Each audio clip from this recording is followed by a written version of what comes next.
Tonight we're not chasing pharaohs through dusty tombs or dodging curses in forgotten pyramids. Instead, imagine yourself stepping off the sun-baked streets of ancient Thebes, the cacophony of the marketplace fading behind you, and into the cool, silent embrace of a library. The air here isn't thick with the smell of incense or the sweat of laborers. It's a delicate blend of papyrus, dried ink, and something subtly sweet, perhaps a hint of cedar from the wooden shelves. You feel the cool, polished stone beneath your sandals, and the hushed whispers of scribes working diligently in the low light create a soothing, almost hypnotic hum. You glance around, half expecting to see a mischievous cat batting at a stray papyrus scroll, or perhaps a particularly studious baboon turning a page with surprising dexterity. But no, it's just the quiet dedication of human minds, lost in the world of words. And trust me, while the duties might seem cozy, a single misplaced scroll could cost you more than just your dinner. You probably won't survive the wrath of an irate high priest whose ceremonial text has gone missing. So, before you get comfortable, take a moment to like the video and subscribe, but only if you genuinely enjoy what I do here. And let me know in the comments where you're listening from and what time it is for you right now. Now dim the lights, maybe turn on a fan for that soft background hum, and let's ease into tonight's journey together. You find yourself in the great library of Alexandria, or at least a similar grand institution, though perhaps a few centuries earlier, in a bustling city like Thebes or Memphis. The light, filtered through high, narrow windows, casts long, gentle shadows across the meticulously organized rows of papyrus scrolls. The scent of ancient knowledge is palpable, a dry, slightly earthy aroma that speaks of countless hours spent poring over texts. Your first duty, surprisingly, isn't about deep scholarship but about pest control. Yes, even in the hallowed halls of learning, tiny, six-legged invaders pose a constant threat. You are handed a small, soft brush, its bristles made from some delicate animal hair, and instructed to gently dust each scroll. It's a rhythmic, almost meditative task. You brush away the fine layer of dust that seems to settle even in the stillest air, carefully inspecting for any telltale signs of silverfish or bookworms.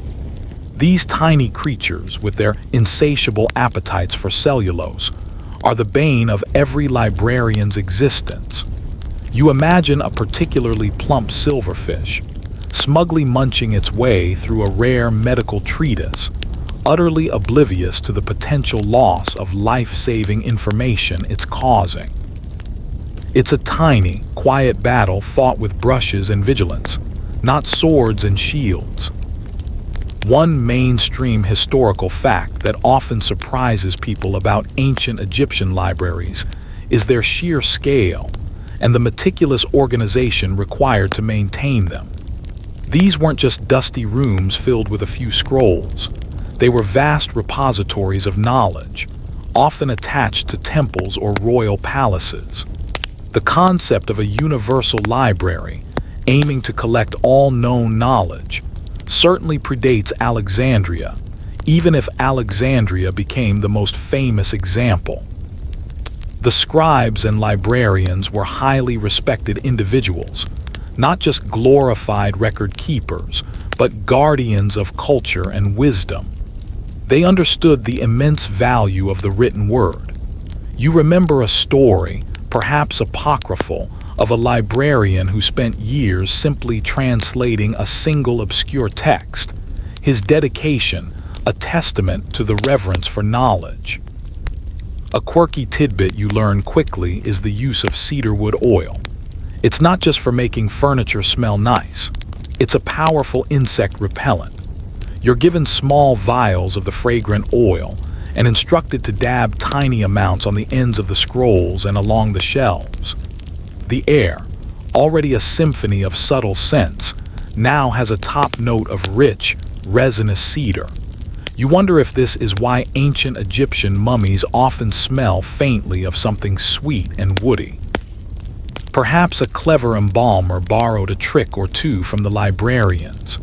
You even hear a light joke whispered by an older scribe about how the cedar oil also helps keep the younger librarians awake during particularly dull theological debates.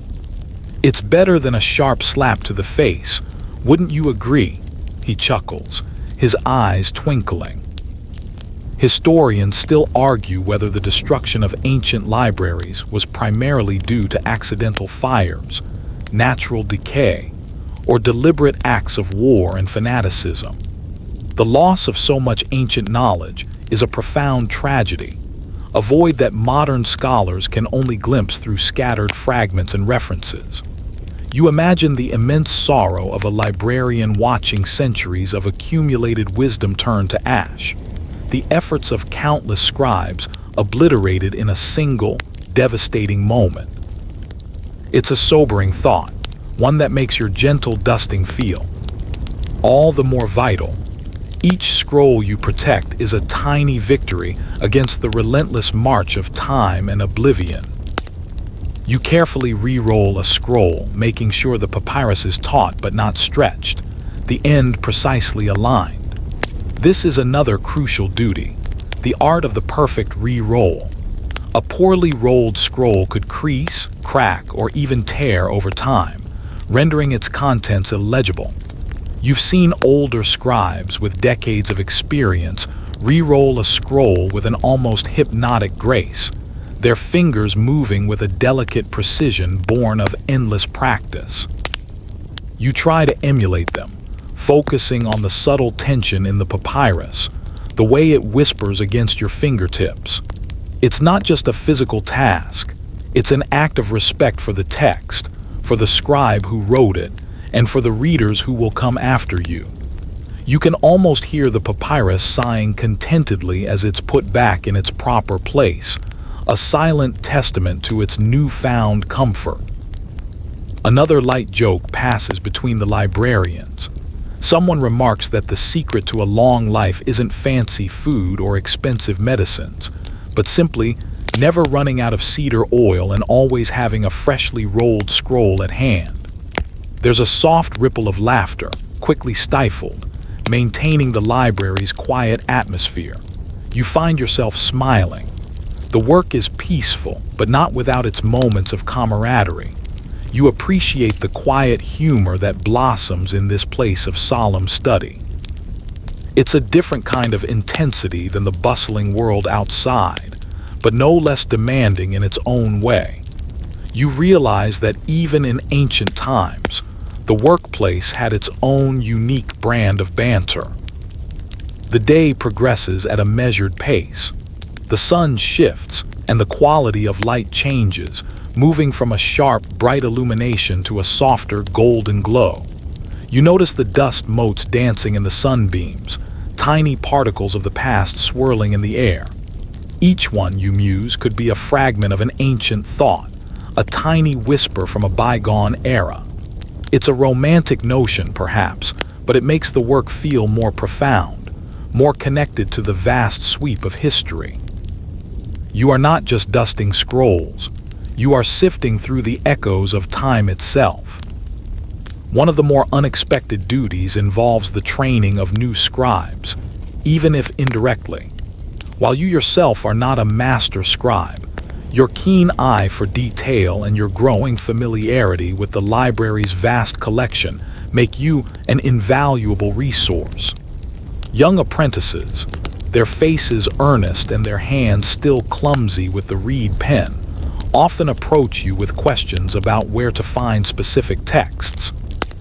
Where might one locate the scroll detailing the proper astronomical alignments for a temple foundation?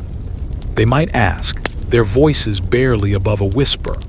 You guide them not just to the shelf, but to the particular section, perhaps even offering a small, helpful hint about the scribe who authored it, or a cross-reference to another related work.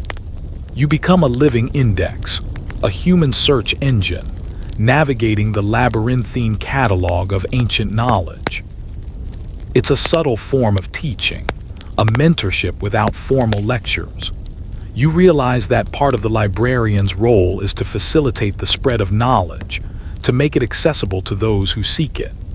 You see the light of understanding dawn in the young scribe's eyes as you point them to the right scroll, and there's a quiet satisfaction in knowing you've played a small part in their journey of learning. You might even offer a third, gentle joke. Just be sure not to sneeze on the papyrus. We prefer our history unsullied by nasal emissions. The apprentices chuckle, a nervous but appreciative sound. The cool, dry air of the library is a balm against the desert heat that still lingers even as dusk approaches. Your next task takes you to the far reaches of the collection, where the older, more fragile scrolls are housed. These are not merely texts. They are venerable relics, some dating back centuries, their papyrus a brittle, almost translucent yellow. Here, the dusting is even more delicate, almost a caress. You wear thin linen gloves to prevent the oils from your skin from further degrading the ancient fibers. Each movement is slow, deliberate, a testament to the immense respect held for these historical treasures. You imagine the hands that first inscribed these words, the stories they held, the wisdom they imparted. It's a humbling experience. One mainstream historical fact about these ancient libraries is their role as centers of scholarship and translation. Many texts from other cultures, particularly Greek and Mesopotamian, were meticulously copied and translated into hieroglyphs or Demotic script, effectively preserving knowledge that might otherwise have been lost. The Library of Alexandria, for example, famously sought to acquire every book in the known world. This commitment to translation speaks volumes about their open-mindedness and their understanding of the interconnectedness of knowledge across different civilizations. You can almost hear the soft scratching of reed pens as scribes painstakingly rendered foreign concepts into familiar Egyptian characters. A quirky tidbit you learn about these particularly old scrolls is that some of them are so fragile they are rarely unrolled. Instead, they are kept in specially constructed wooden cylinders, often adorned with intricate carvings. These cylinders act as protective cocoons, shielding the delicate papyrus from light, air, and accidental damage. You carefully lift one, noting its surprising weight and the faint, sweet scent of aged wood and something else. Something indefinable, perhaps the ghost of ancient perfumes that once clung to the hands of their original owners. It's like holding a tiny, encapsulated piece of history, a time capsule waiting for a future generation to carefully unveil its secrets. Historians still argue about the exact methods used for preserving these incredibly fragile documents. Was it merely good storage, or did they employ some lost chemical treatments? The longevity of some papyri is truly astonishing, defying the natural tendency of organic materials to decay. You ponder the lost arts of ancient Egypt, the secrets of their craftsmen and scholars, and wonder how much more knowledge might have survived had those techniques been more widely understood and practiced. It's a fascinating mystery, one that continues to intrigue scholars to this day. Perhaps a secret blend of resins and oils, known only to a select few, was painted onto the papyrus, giving it an almost miraculous resilience. You carefully replace the cylinder, a sense of profound reverence washing over you. This isn't just a job, it's a sacred trust. You are a custodian of the past, a silent guardian of the whispers of antiquity. You feel a gentle, almost sleepy satisfaction in this quiet work.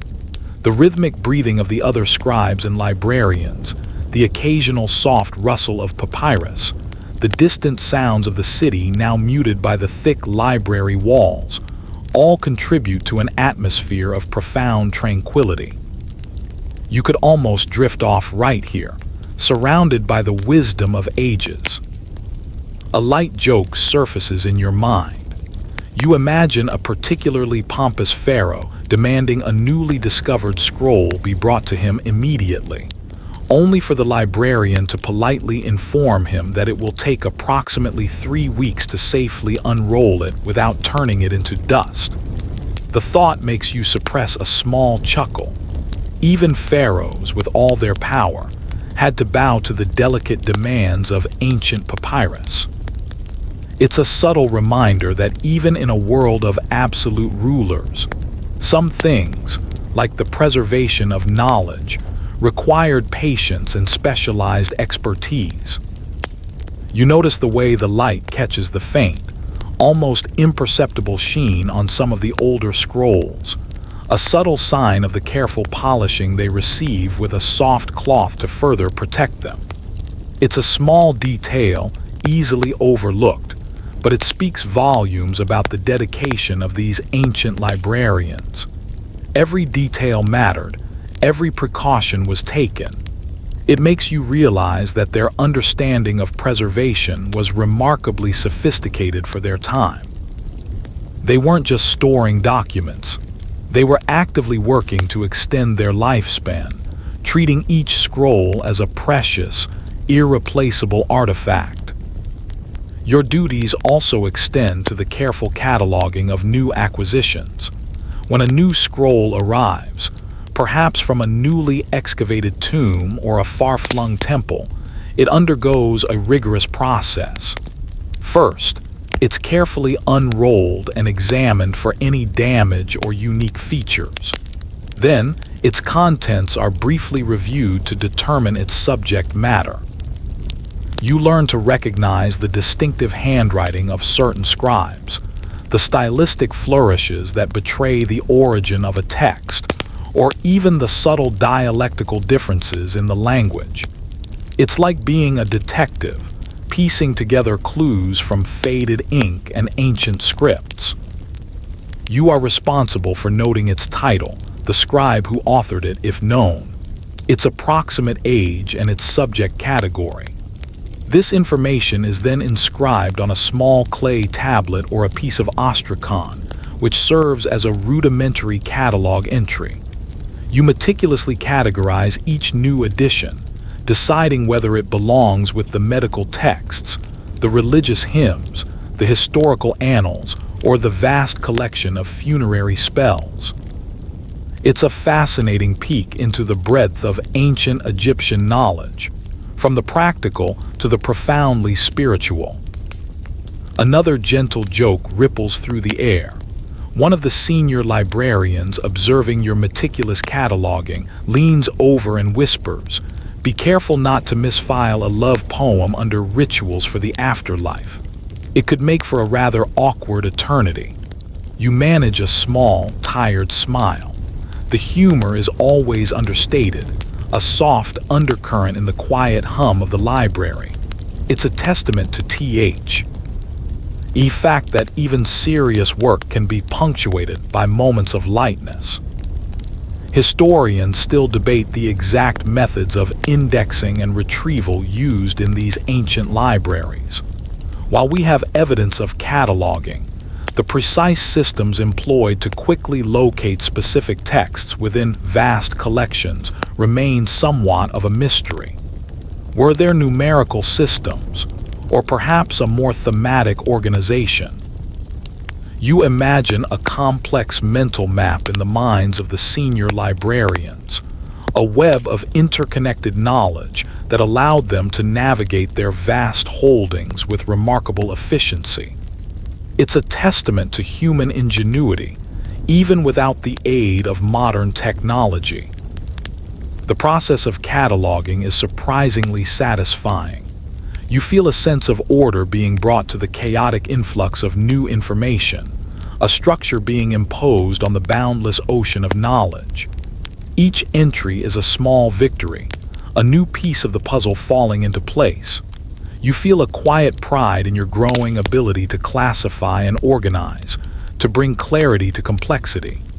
It's a soothing, almost hypnotic task, this slow, deliberate categorization of ancient wisdom.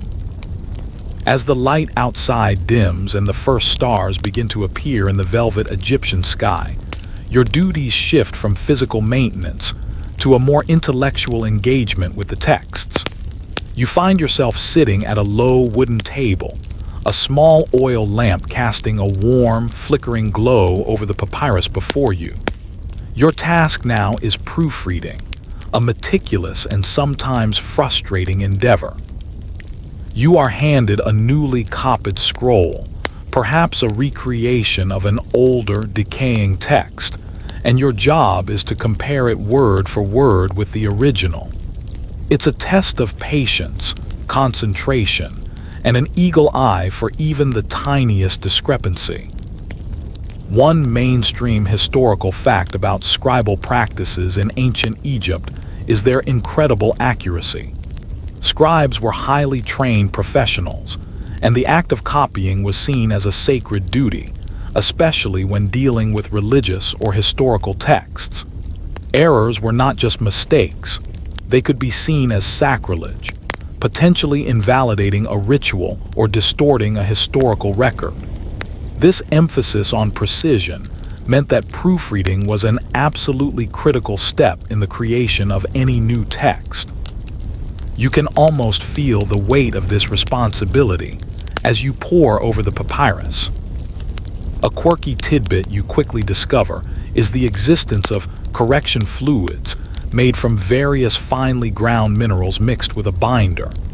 If a scribe made an error, they wouldn't just cross it out. They would meticulously apply this paste to cover the mistake, then carefully write over it once it dried. You're given a small pot of this beige-colored paste and a delicate brush. It's a reminder that even the most skilled scribes were human, prone to occasional slips of the hand or mind. You marvel at the ingenuity of these ancient solutions, a rudimentary form of whiteout that predates modern versions by millennia. Historians still argue about the extent to which scribes might have intentionally altered texts. While the general rule was strict adherence to the original, there are instances where later copies diverge from earlier versions, leading to scholarly debates about whether these were accidental errors, deliberate emendations, or perhaps even attempts to update or improve a text for a contemporary audience. It's a fascinating layer of complexity, turning seemingly straightforward copying into a puzzle of historical interpretation. You wonder if the scribes ever secretly added their own little jokes or comments in the margins, knowing they would be hidden from all but the most diligent proofreaders. You trace the hieroglyphs with your finger, your eyes scanning back and forth between the original and the copy. A misplaced determinative, a subtly misdrawn bird, a forgotten stroke, each tiny error jumps out at you. You carefully mark the mistake with a small, almost invisible dot of ink, indicating where the correction needs to be made. It's slow, painstaking work, but there's a deep satisfaction in perfecting a text, in ensuring its integrity for future generations. You feel a profound connection to the original scribe, their words flowing through your mind as you scrutinize their creation. A light joke escapes the lips of a nearby proofreader. "This scribe," he mutters, "must have been writing in the dark, or perhaps he was already dreaming of his dinner." He winks at you, a silent acknowledgement of the challenging nature of the task. You grin back, feeling a camaraderie with your fellow guardians of the word. Even in the solemnity of the library, humor finds a way to sneak in, a gentle pressure release valve for the focused intensity of the work. You notice the subtle variations in the ink, sometimes a deeper black, sometimes a lighter shade of brown. This isn't a mistake, it's a reflection of the different batches of ink used, perhaps even by different scribes working on the same large project. It's a tiny detail, but it speaks to the collaborative nature of knowledge creation in ancient Egypt, a grand undertaking that often involved multiple hands and multiple minds. You realize that what seems like a singular document is often the product of many individuals' efforts over time. Beyond proofreading new copies, you also participate in the ongoing assessment of the library's existing collection. Over time, even carefully stored papyrus can suffer from environmental damage, humidity, dryness, or the relentless march of time itself can cause the ink to fade, the papyrus to become brittle, or even to flake apart. Your role involves identifying scrolls that are in need of repair or recopying. You walk the aisles, your eyes scanning for signs of deterioration, a quiet sentinel guarding against the ravages of entropy. You gently handle a scroll that shows signs of fading ink. The hieroglyphs, once crisp and clear, are now ghostly impressions, their meaning slowly slipping away. You make a note of its condition, and it will be flagged for recopying by a master scribe, a painstaking process that can take weeks or even months for a lengthy text. It's a race against time, a constant battle to preserve the past before it vanishes entirely. You feel the weight of this responsibility, the silent urgency of saving words from oblivion. Another joke, delivered in a low, conspiratorial tone. I hear some of these faded scrolls are actually just secret recipes for particularly strong beer. They just don't want us to know the ancient secrets of fermentation. You shake your head, a smile playing on your lips. The thought of a hidden ancient beer recipe, disguised as a religious text, is too amusing to dismiss entirely. It adds a touch of playful irreverence to the otherwise serious work. Historians still debate the extent of lost knowledge due to the sheer decay of materials.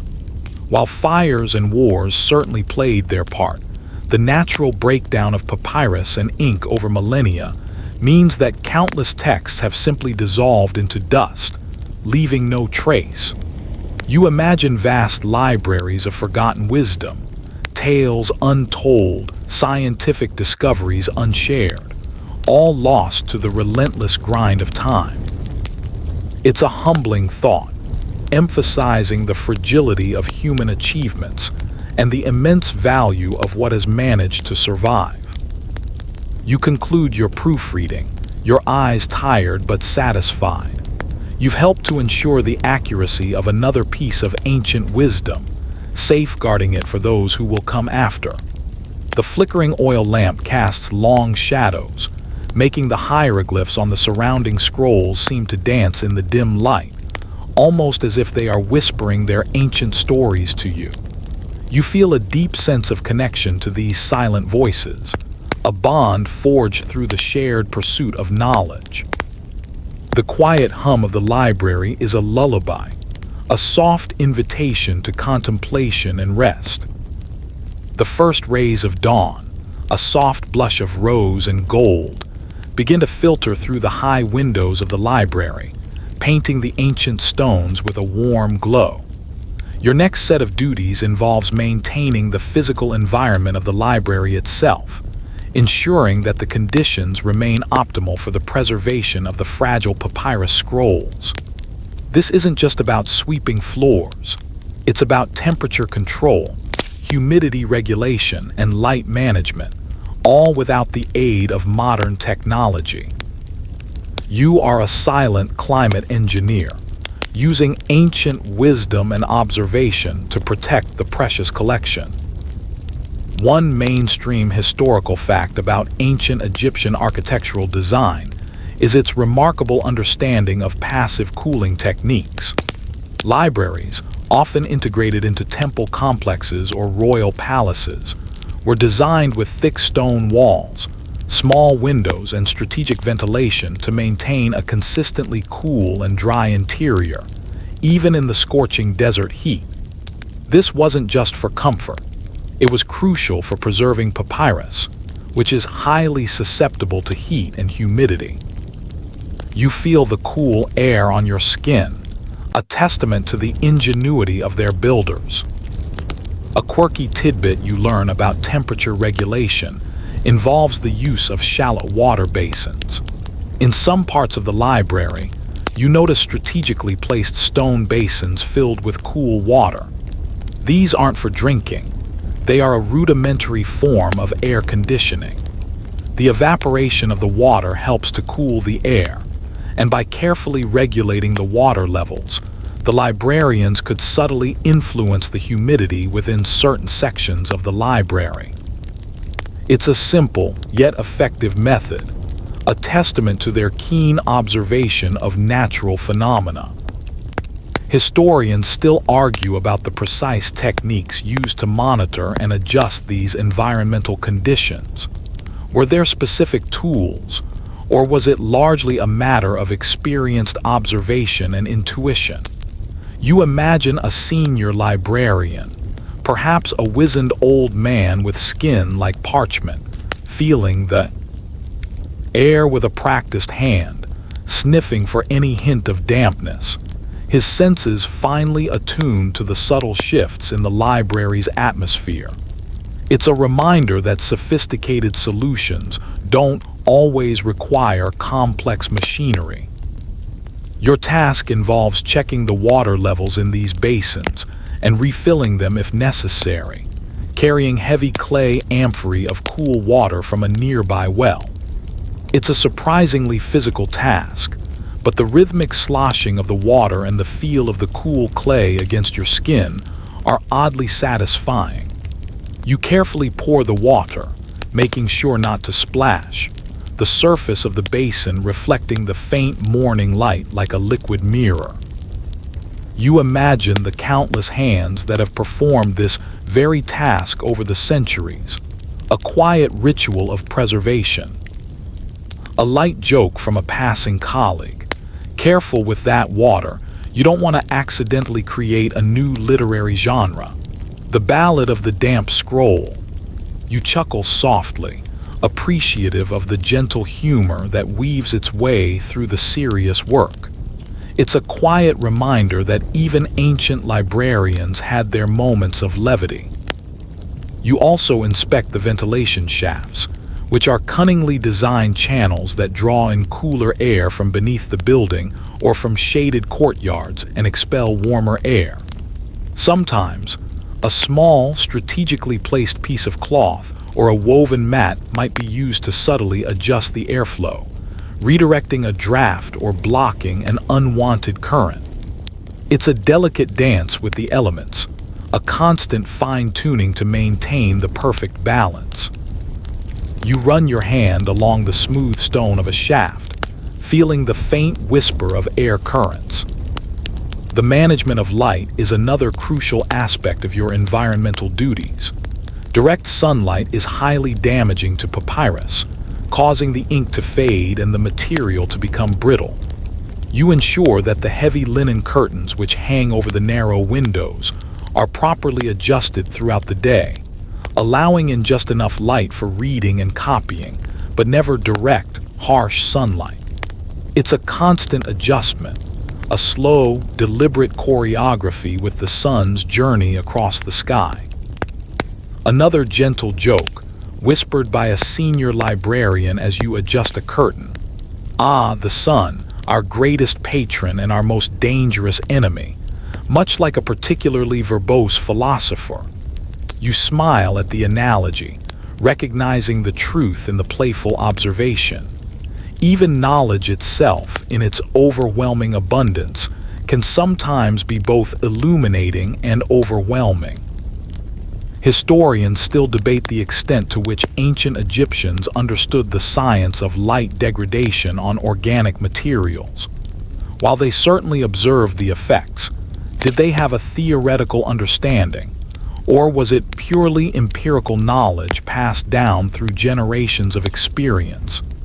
You ponder this as you carefully adjust the fabric itself, a simple but effective barrier against the sun's relentless embrace. It's a testament to their practicality and their ability to learn from observation. You also spend time sweeping the floors, not just for cleanliness, but to remove any dust or debris that could attract pests or be accidentally transferred to the scrolls. The brooms are made of tightly bound reeds, and the rhythmic swish-swish of your movements adds to the soothing sounds of the library. It's a quiet, almost meditative task, one that allows your mind to wander even as your hands perform their duties. You imagine the thousands of footsteps that have worn smooth the stone floors, each one a journey through the realms of knowledge. The air in the library, thanks to these constant efforts, remains remarkably fresh and cool, a stark contrast to the stifling heat outside. You feel a sense of satisfaction in your role, knowing that your quiet vigilance contributes directly to the longevity of these invaluable texts. It's a profound connection to the past, a silent promise to the future that these stories, these wisdoms, will endure. You feel a gentle wave of drowsiness, a peaceful calm settling over you as the day's subtle environmental dance concludes. As the sun climbs higher, painting the library in brighter hues, your duties turn to the less glamorous but equally essential task of inventory and shelf management. This isn't just about putting scrolls back in the right place. It's about understanding the library's vast organizational system, ensuring that every piece of knowledge has its designated home, and performing regular audits to account for every single text. You are a master of spatial organization, a human database ensuring the integrity of the collection. One mainstream historical fact that often goes unmentioned is the meticulous nature of ancient Egyptian record-keeping. They were masters of bureaucracy, and this extended to their libraries. While not always a modern decimal system, their organizational methods were remarkably sophisticated, often based on subject matter, author, or then the type of scroll. This systematic approach was crucial for managing vast collections and ensuring efficient retrieval of information. You marvel at the sheer dedication it must have taken to create and maintain such systems without computers.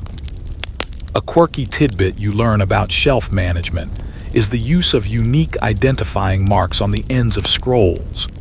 These weren't always visible titles. Sometimes, a particular color of ink, a specific symbol, or even a unique knot in the string tying the scroll indicated its category or origin. It was a clever, almost secret language known only to the librarians, a visual shorthand for navigating the thousands of identical-looking papyrus rolls. You imagine a hurried scribe grabbing a scroll, not by reading its title, but by recognizing the subtle pattern of the string. Historians still argue about the effectiveness and consistency of these ancient cataloging systems across different libraries. While individual libraries might have had highly developed internal systems, was there any attempt at a standardized method across the whole of Egypt? It's a fascinating question, hinting at the potential for a more interconnected network of knowledge than we currently understand. You ponder the possibility of a universal catalog that might have linked all the great libraries, an ancient internet of sorts, allowing scholars to locate texts in distant cities. Your main task now is to walk the aisles, performing a visual inventory. You compare the physical scrolls on the shelves with the corresponding clay tablets or ostraca that serve as your internal catalog. You look for any discrepancies, a scroll in the wrong place, a missing scroll, or even an uncatalogued one that has somehow appeared. It's a meticulous process, requiring absolute concentration. You might hum a low, quiet tune to yourself, a soft rhythm to help maintain your focus as your eyes scan row after row. A light joke comes to mind. If only these scrolls could tell us where they'd been. I bet some of them have seen more adventures than a desert nomad. You suppress a smile. The thought of a papyrus scroll having a wild night out, perhaps getting accidentally swapped with a shopping list, is oddly endearing. It brings a touch of whimsy to the otherwise serious business of inventory. You run your hand along the smooth, cool wood of the shelves, noticing the faint scent of beeswax that is sometimes used to protect them from insects and moisture. This subtle attention to detail, the constant small acts of preservation, contributes to the overall longevity of the collection. You realize that the library isn't just a building. It's a living entity, constantly cared for, constantly nurtured by the hands of its guardians. It's a testament to the fact that ancient technology wasn't just about grand monuments, but also about the small, persistent efforts of daily life. When a scroll is found to be out of place, you carefully return it to its designated spot. If a scroll is missing, you make a note on your ostrakon, and the search begins. This can involve a polite but firm inquiry to scribes who might have borrowed it for copying, or even a broader search within the library's reading areas. The unspoken rule is that no scroll leaves the library without proper record, and every effort is made to recover misplaced items. The concept of lost and found takes on a much higher stakes meaning here. Another gentle joke from a seasoned librarian: finding a misplaced scroll is like finding a single grain of sand in the vast Sahara. Only the sand grain can actually tell you stories. You chuckle softly. The analogy is apt. The library truly is a desert of knowledge, and each scroll a precious oasis. Historians still debate the frequency of borrowing by scholars and the system for tracking such loans. While we know texts were copied, the precise mechanisms for temporary removal of original scrolls are less clear. Was there a strict lending policy, or was it a more informal system based on trust and reputation? You imagine a scene where a pharaoh himself might have to sign out a scroll, a humorous image given their absolute power. It highlights the unique power of the written word, even in a world of supreme authority. The inventory process is not just about counting, it's about maintaining the integrity of the knowledge system. A misfiled scroll is a lost scroll, effectively, as it becomes inaccessible to those who need it. Your careful work ensures that the wisdom of the past remains readily available for the scholars and priests who rely on it. You feel a deep satisfaction in this contribution to the flow of knowledge, a quiet pride in your role as a guardian of accessibility. As the afternoon light bathes the library in a warm, golden glow, you finish your inventory for the day. Your notes are meticulously recorded, your findings ready for the chief librarian's review. You feel a sense of accomplishment, a quiet Roman 6. See Tory over potential disarray. The rows of scrolls, now perfectly aligned and accounted for, seem to hum with a silent contentment. You lean back slightly, feeling the gentle pull of sleep, surrounded by the comforting presence of countless stories, lessons, and incantations. As the afternoon wears on, casting longer shadows across the polished floors, your duties take on a more artistic and practical dimension: the preparation of new papyrus rolls for future scribes. This isn't just about unrolling a sheet. It's a careful, almost ritualistic process that ensures the material is perfect for writing. You become intimately familiar with the texture and properties of papyrus, understanding its nuances with a craftsman's eye. One mainstream historical fact about papyrus is its intricate manufacturing process. It wasn't simply a paper. It was made from the pith of the papyrus plant, cut into thin strips, laid crisscross, pressed, and then dried. The natural gum from the plant acted as an adhesive. This labor-intensive process meant that papyrus was a valuable commodity, and its careful preparation for scribes was a crucial step in the creation of any new text. You marvel at the ingenuity involved in transforming a plant into a durable writing surface. A quirky tidbit you learn is that the grain of the papyrus matters significantly. Just like wood, papyrus has a natural grain, and scribes preferred to write parallel to it, as it allowed the reed pen to glide more smoothly and prevented the ink from bleeding. You are trained to feel for this subtle texture, to hold the sheet up to the light to see the faint striations, ensuring that the working surface is always aligned correctly for the scribe. It's a testament to the incredibly fine detail that went into their work.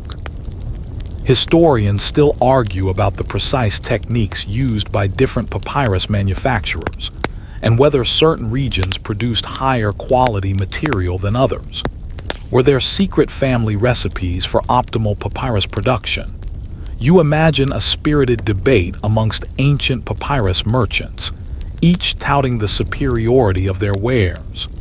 It adds a layer of economic and artisanal complexity to the seemingly simple act of writing.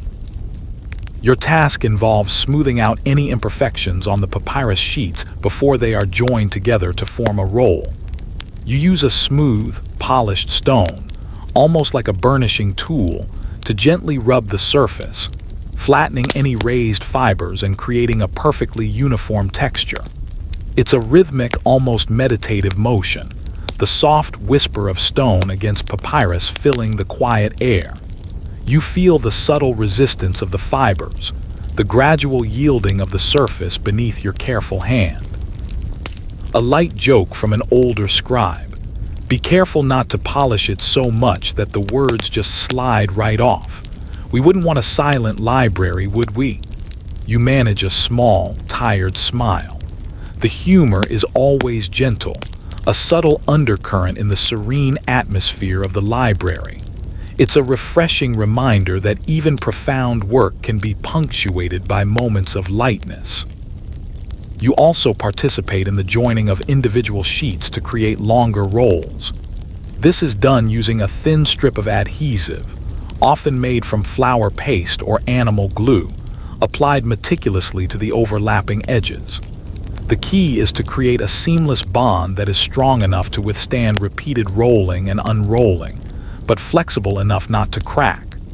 You learn to apply just the right amount of pressure, pressing the edges together with a smooth, even motion, creating a continuous surface for the scribe. The scent of the papyrus, combined with the faint, sweet smell of the adhesive, creates a unique aroma in this section of the library. It's the smell of creation, of potential, of blank pages waiting to be filled with wisdom and stories. You find a quiet satisfaction in this act of preparation, knowing that your careful work contributes directly to the very act of writing, the very preservation of thought. You are, in essence, preparing the canvas for the masterpieces of ancient Egypt. Another gentle joke, almost a murmur from a colleague: this glue, I'm told, is so strong it could hold together a pharaoh's ego, and that's saying something. You suppress a chuckle.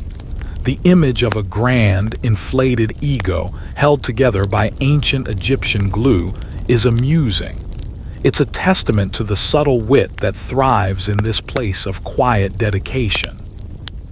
Historians still debate the specific recipes for ancient Egyptian inks and adhesives. While we know the basic components, the exact proportions and techniques often remain elusive, passed down through generations of scribes and craftsmen. You imagine a master craftsman, his hands stained with ink, carefully mixing pigments and binders, guarding his secrets with a quiet pride. It's a reminder that much of ancient knowledge was practical and embodied, not always written down in formal treatises. Finally, you are responsible for preparing the ends of the rolls, often attaching a thin wooden rod to one end for easier rolling and unrolling. These rods, usually made of cedar or acacia wood, are smooth and lightweight. You carefully secure the papyrus to the rod, ensuring it's straight and even, ready for the scribe to begin their work. This small detail, often overlooked, is crucial for the practical usability and longevity of the scroll. You take pride in the smoothness of the rod, the perfect alignment of the papyrus. You feel a profound connection to the countless scribes who have dipped their reed pens into ink, their hands poised over the papyrus you have just prepared. You are part of a continuous chain, a silent partner in the grand act of ancient Egyptian writing. The rhythmic movements, the subtle sense, the quiet concentration, all contribute to a feeling of deep peace, a slow drifting into the quietude of sleep, surrounded by the promise of untold stories. As the afternoon light softens and the shadows lengthen, your duties transition to the important work of overseeing the scribe's reading and copying areas. This isn't just about keeping order. It's about creating an environment conducive to deep concentration and respectful engagement with the texts. You move quietly through the large, open space, your presence a subtle reminder of the library's rules of decorum.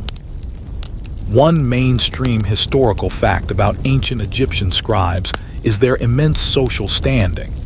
Being literate and skilled in writing was a rare and highly valued profession, elevating scribes far above the common laborer. They were integral to every aspect of Egyptian society, from administration and law to religious rituals and historical record-keeping. The space they occupied in the library reflected this respect, offering quietude and light for their vital work. You feel a subtle reverence for the individuals quietly absorbed in their tasks around you. A quirky tidbit you observe is the unique posture of scribes.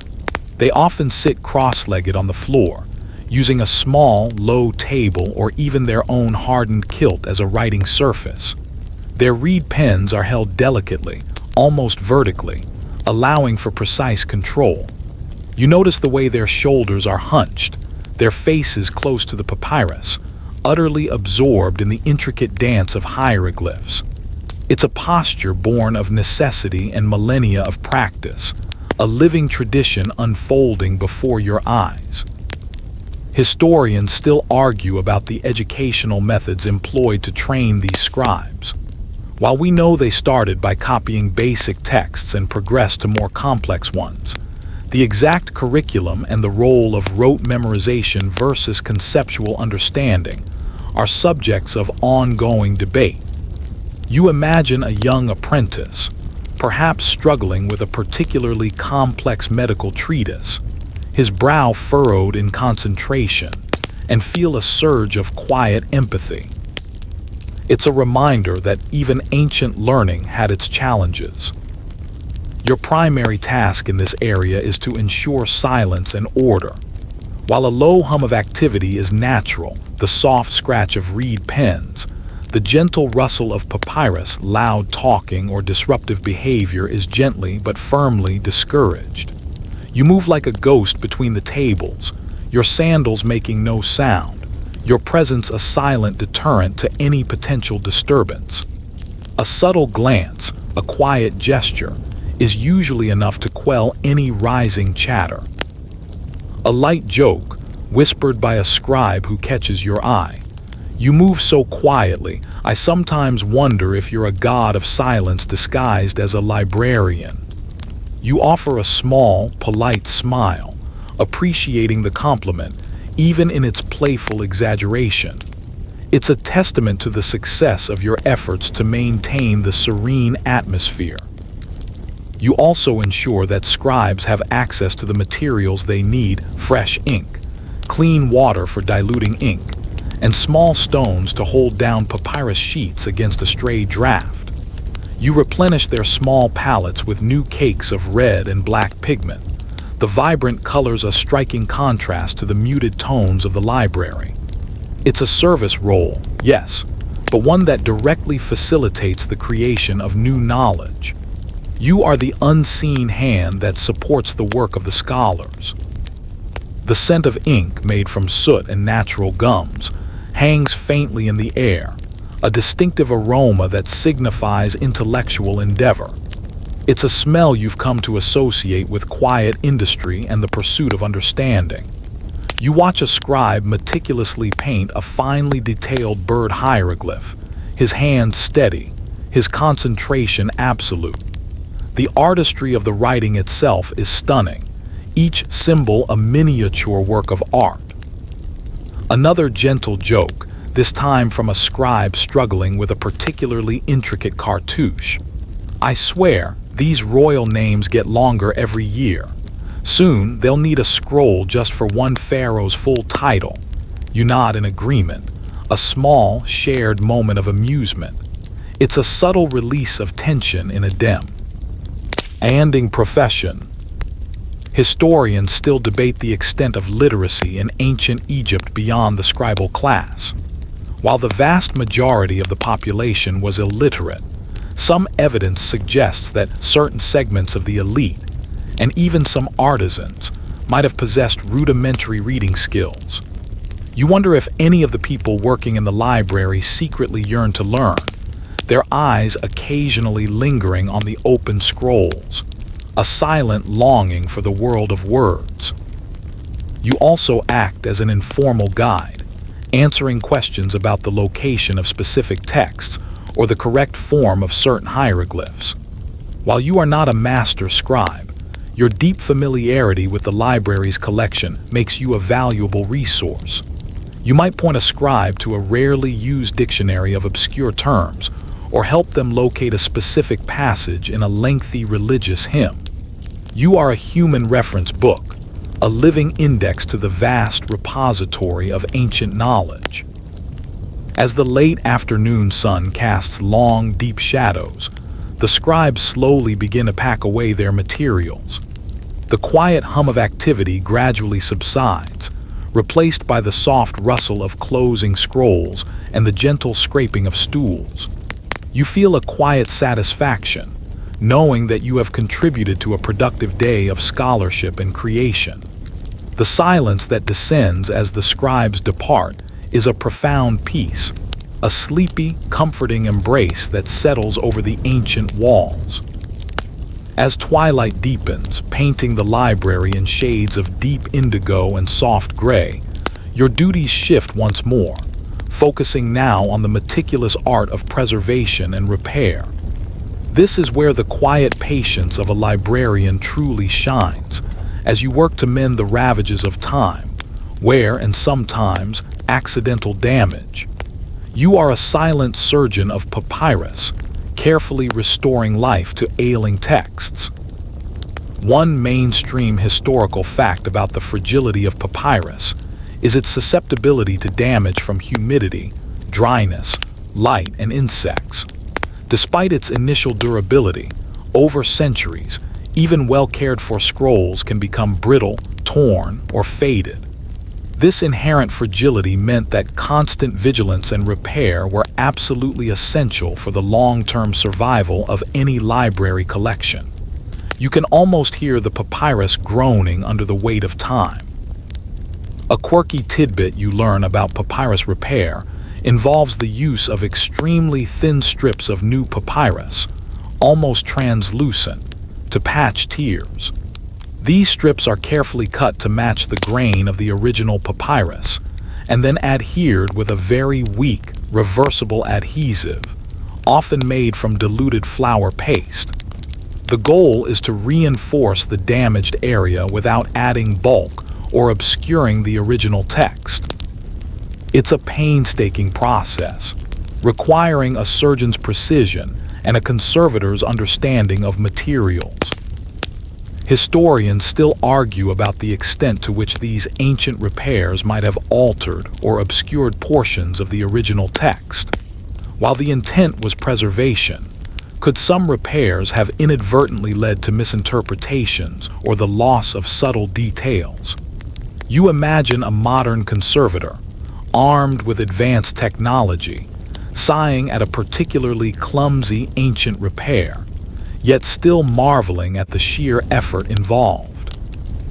It's a fascinating balance between historical necessity and modern standards of restoration. Your hands, now adept and steady, carefully pick up a scroll with a significant tear.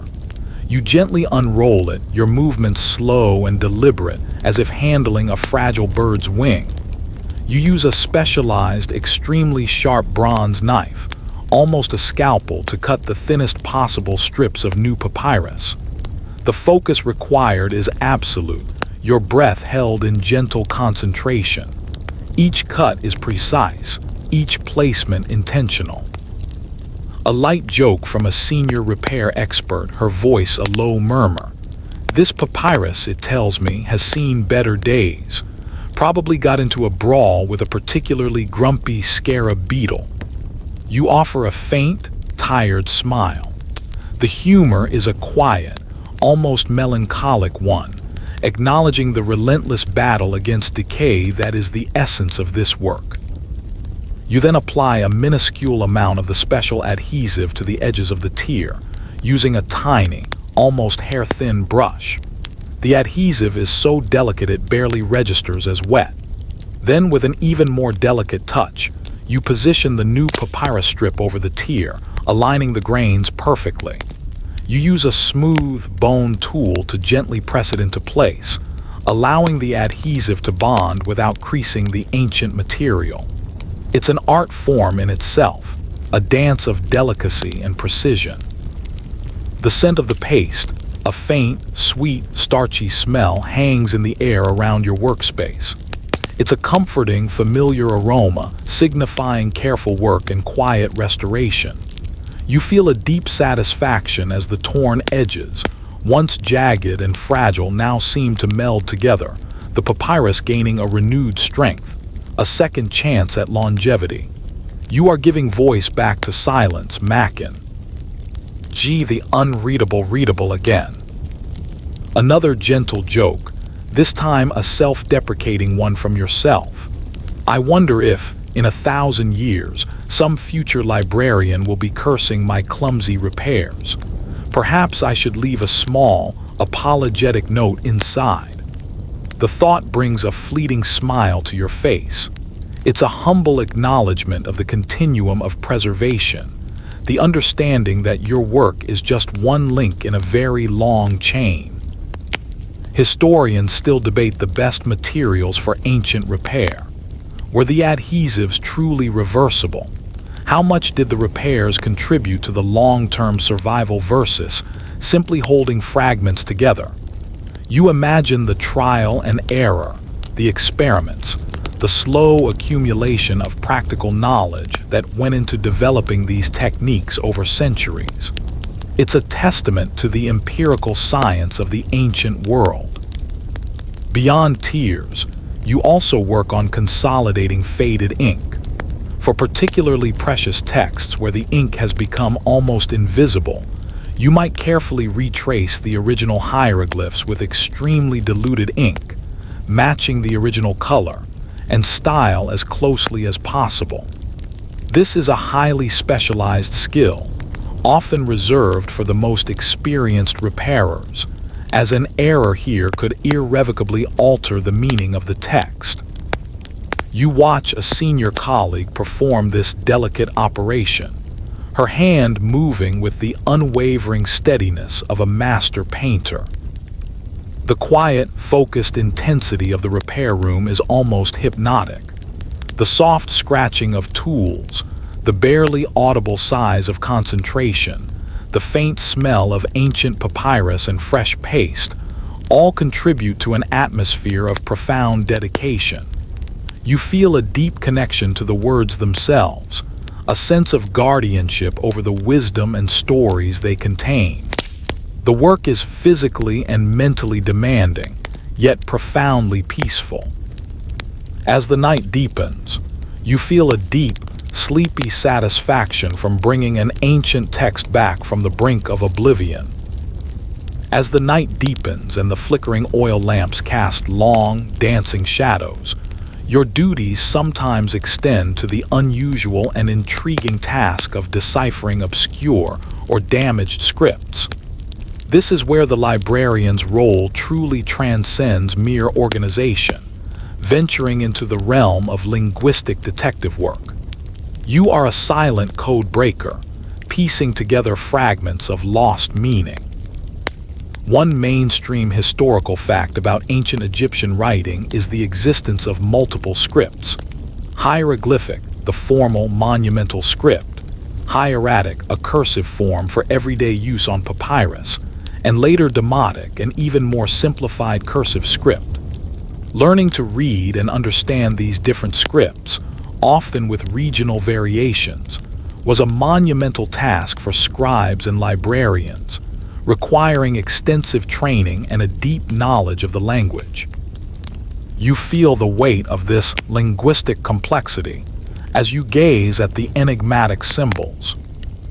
A quirky tidbit you learn is about ostraca, broken pieces of pottery or limestone that were often used for informal notes, drafts, or even short literary texts. These fragments, often discarded, can sometimes contain invaluable linguistic clues or unique variations of common phrases. You find yourself sifting through trays of these ancient scrap papers, searching for that single, perfect fragment that might unlock the meaning of a larger, more important text. It's like finding a lost diary entry that holds the key to a grand historical mystery. Historians still argue about the phonetics of ancient Egyptian. While we can largely understand the meaning of the hieroglyphs, the precise pronunciation of many words remains a subject of scholarly debate, pieced together through comparisons with Coptic, the last stage of the Egyptian language, and transcriptions into other languages.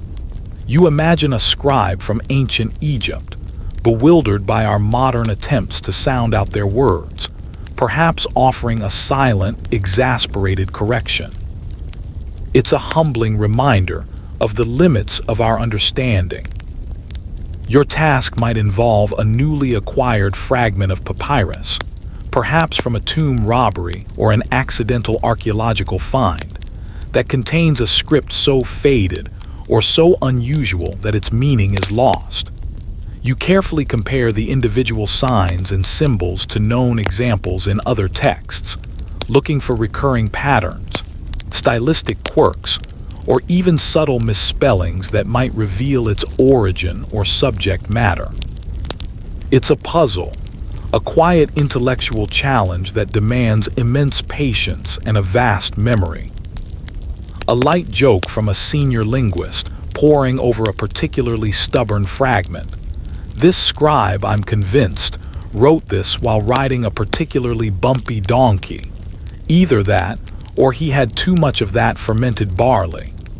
You chuckle softly, recognizing the shared frustration and the need for a little humor to break the intellectual tension. You might also consult the library's collection of dictionaries, scrolls that list hieroglyphs and their KN, own meanings, often with examples of their use in different contexts. These are not dictionaries in the modern sense, but rather extensive glossaries, compiled by generations of scribes, offering precious insights into the nuances of the ancient language. You spend hours cross-referencing, your finger tracing the faded ink, your mind attempting to bridge the gap of millennia. The scent of the old papyrus, combined with the faint, metallic tang of ancient ink, becomes a part of the mental landscape as you delve deeper into the linguistic labyrinth. You feel a growing sense of connection to the long-dead scribes, an almost empathetic understanding of their struggles and their genius. The quiet hum of the library is a perfect backdrop for this silent, intellectual quest. Another gentle joke, a shared sigh of comedic relief, If I ever figure out what this one says, I'm expecting a feast in my honor, with extra dates. You nod in agreement. The victories, when they come, are often small but deeply satisfying and certainly worthy of a celebratory snack. Historians still debate the role of linguistic intuition versus purely empirical analysis in ancient Egyptian decipherment. How much of their understanding came from a natural feel for the language, passed down through oral tradition, versus a systematic, analytical approach? You wonder if some scribes simply felt the meaning, much like a musician can intuit a melody. Sometimes, the task involves reconstructing meaning from deliberately damaged texts. Perhaps a scroll was defaced during a political upheaval, or a name was intentionally erased to curse a former pharaoh. Your job is to carefully analyze the remaining traces of ink, the subtle indentations left by the original stylus, and the context of the surrounding undamaged text to infer what was originally written. It's a delicate and sensitive process, an act of historical forensics. The quiet, focused intensity of decipherment is almost hypnotic. The rhythmic breathing of your colleagues, the distant hoot of an owl, the faint, persistent smell of ancient knowledge, all contribute to an atmosphere of profound concentration. You feel a deep satisfaction as a previously incomprehensible phrase slowly yields its meaning, like watching mist clear to reveal a hidden landscape. This quiet triumph, achieved in the deep hours of the night, brings a profound sense of peace and a gentle, welcoming sleep. As the night reaches its deepest point, and only the soft glow of oil lamps illuminates the reading desks, your duties sometimes involve a quiet, almost meditative ritual, the application of protective treatments to scrolls. This isn't about repair, but rather a preventative measure, a subtle armor against the relentless march of time and the insidious threats of the environment. You become a silent alchemist, safeguarding the delicate papyrus with ancient compounds. One mainstream historical fact about ancient Egyptian preservation techniques is their sophisticated use of natural materials. They understood the properties of various resins, oils, and plant extracts, and applied this knowledge not only to mummification, but also to the protection of papyrus. Their solutions were often organic and biodegradable, designed to work in harmony with the natural materials they sought to preserve. You marvel at their empirical understanding of chemistry. A quirky tidbit you learn is the use of resin from certain trees, often mixed with a small amount of beeswax, as a protective coating. This mixture, warmed slightly to make it pliable, is carefully applied to the outside of some scrolls, particularly those of great importance or those stored in more exposed areas. It creates a thin, almost invisible barrier against moisture and insects, and gives the papyrus a faint, pleasant sheen. You imagine a particularly industrious librarian, smelling faintly of pine and honey. Historians still argue about the long-term effects of these ancient coatings.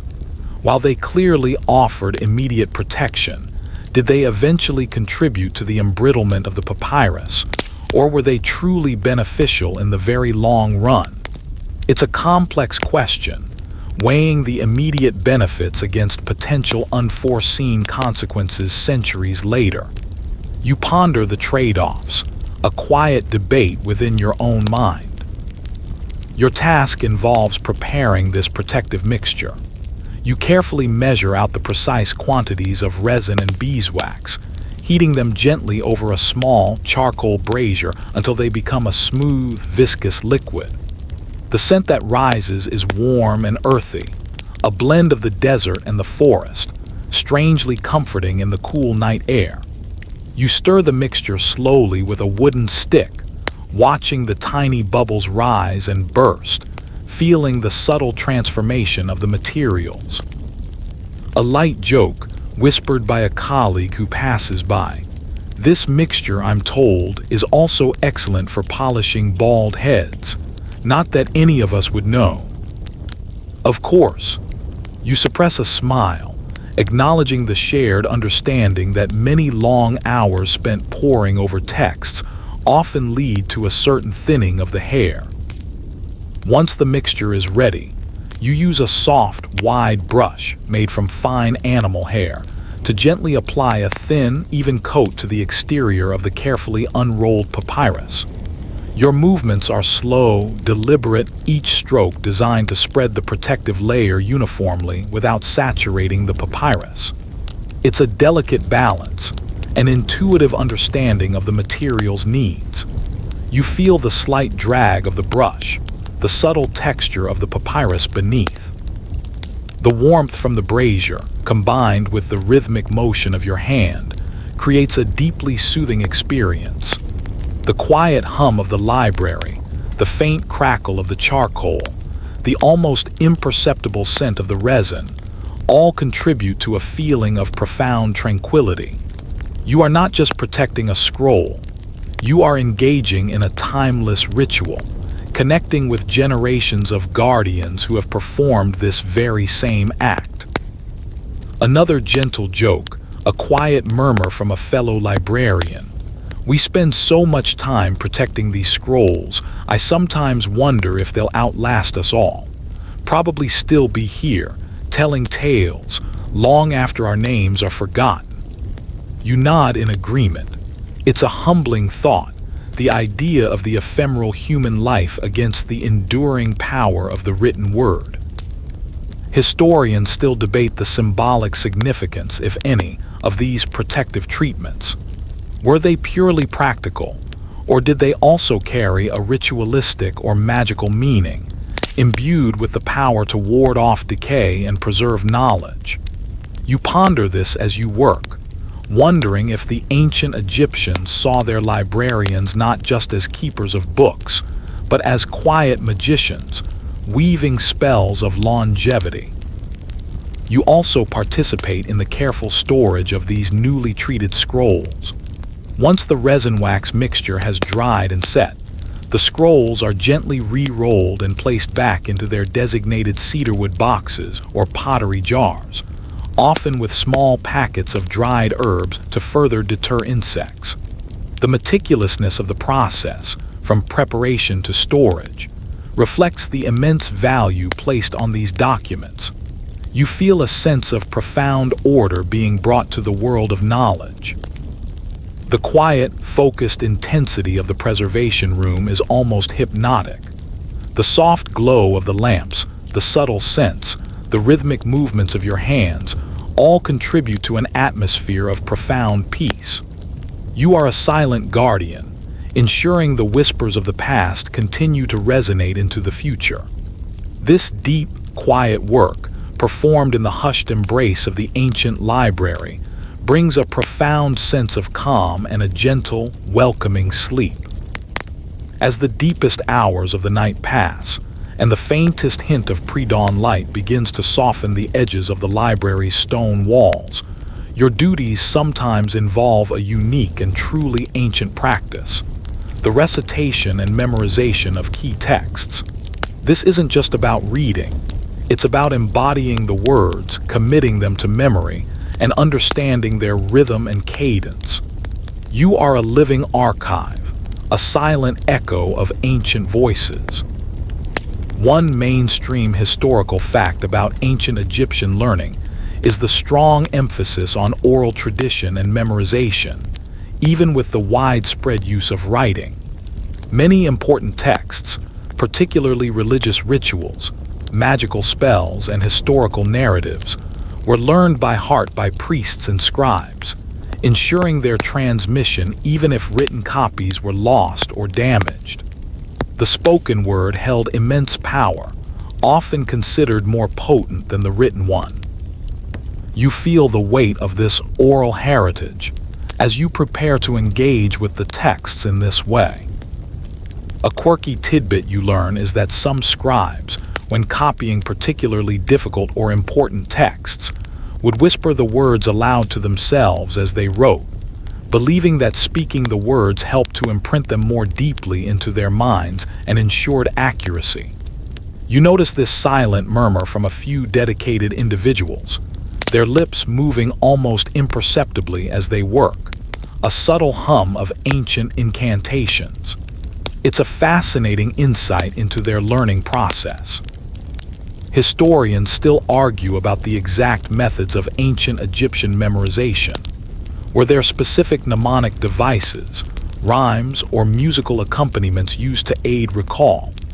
You imagine a scene where a group of young scribes, perhaps gathered in a quiet corner, would chant sections of a religious text in unison, their voices rising and falling in a rhythmic drone, committing the words to the very fabric of their beings.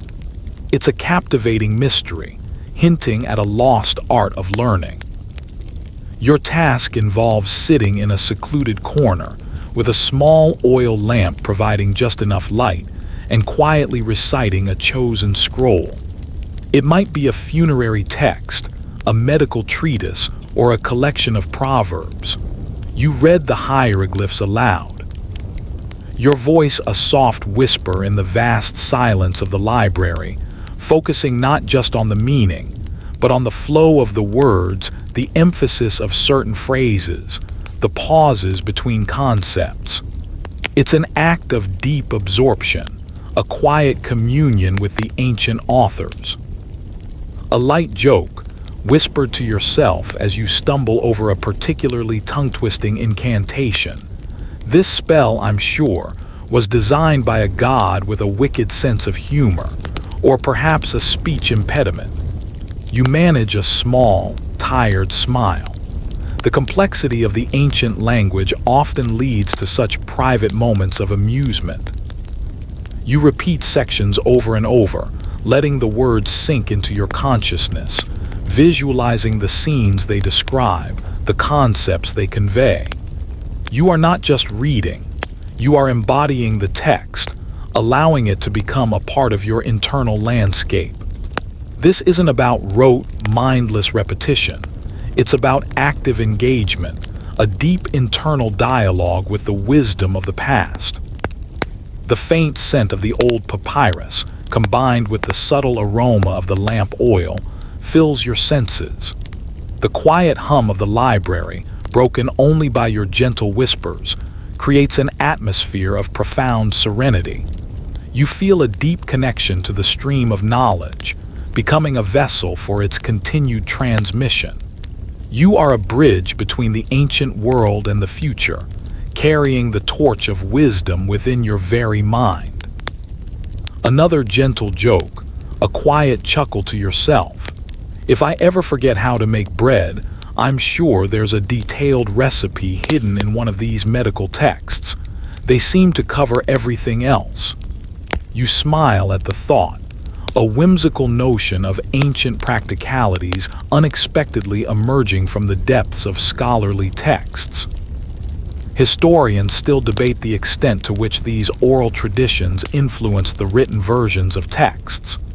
Were there subtle variations introduced through repeated recitation, or was the written form always considered the definitive version?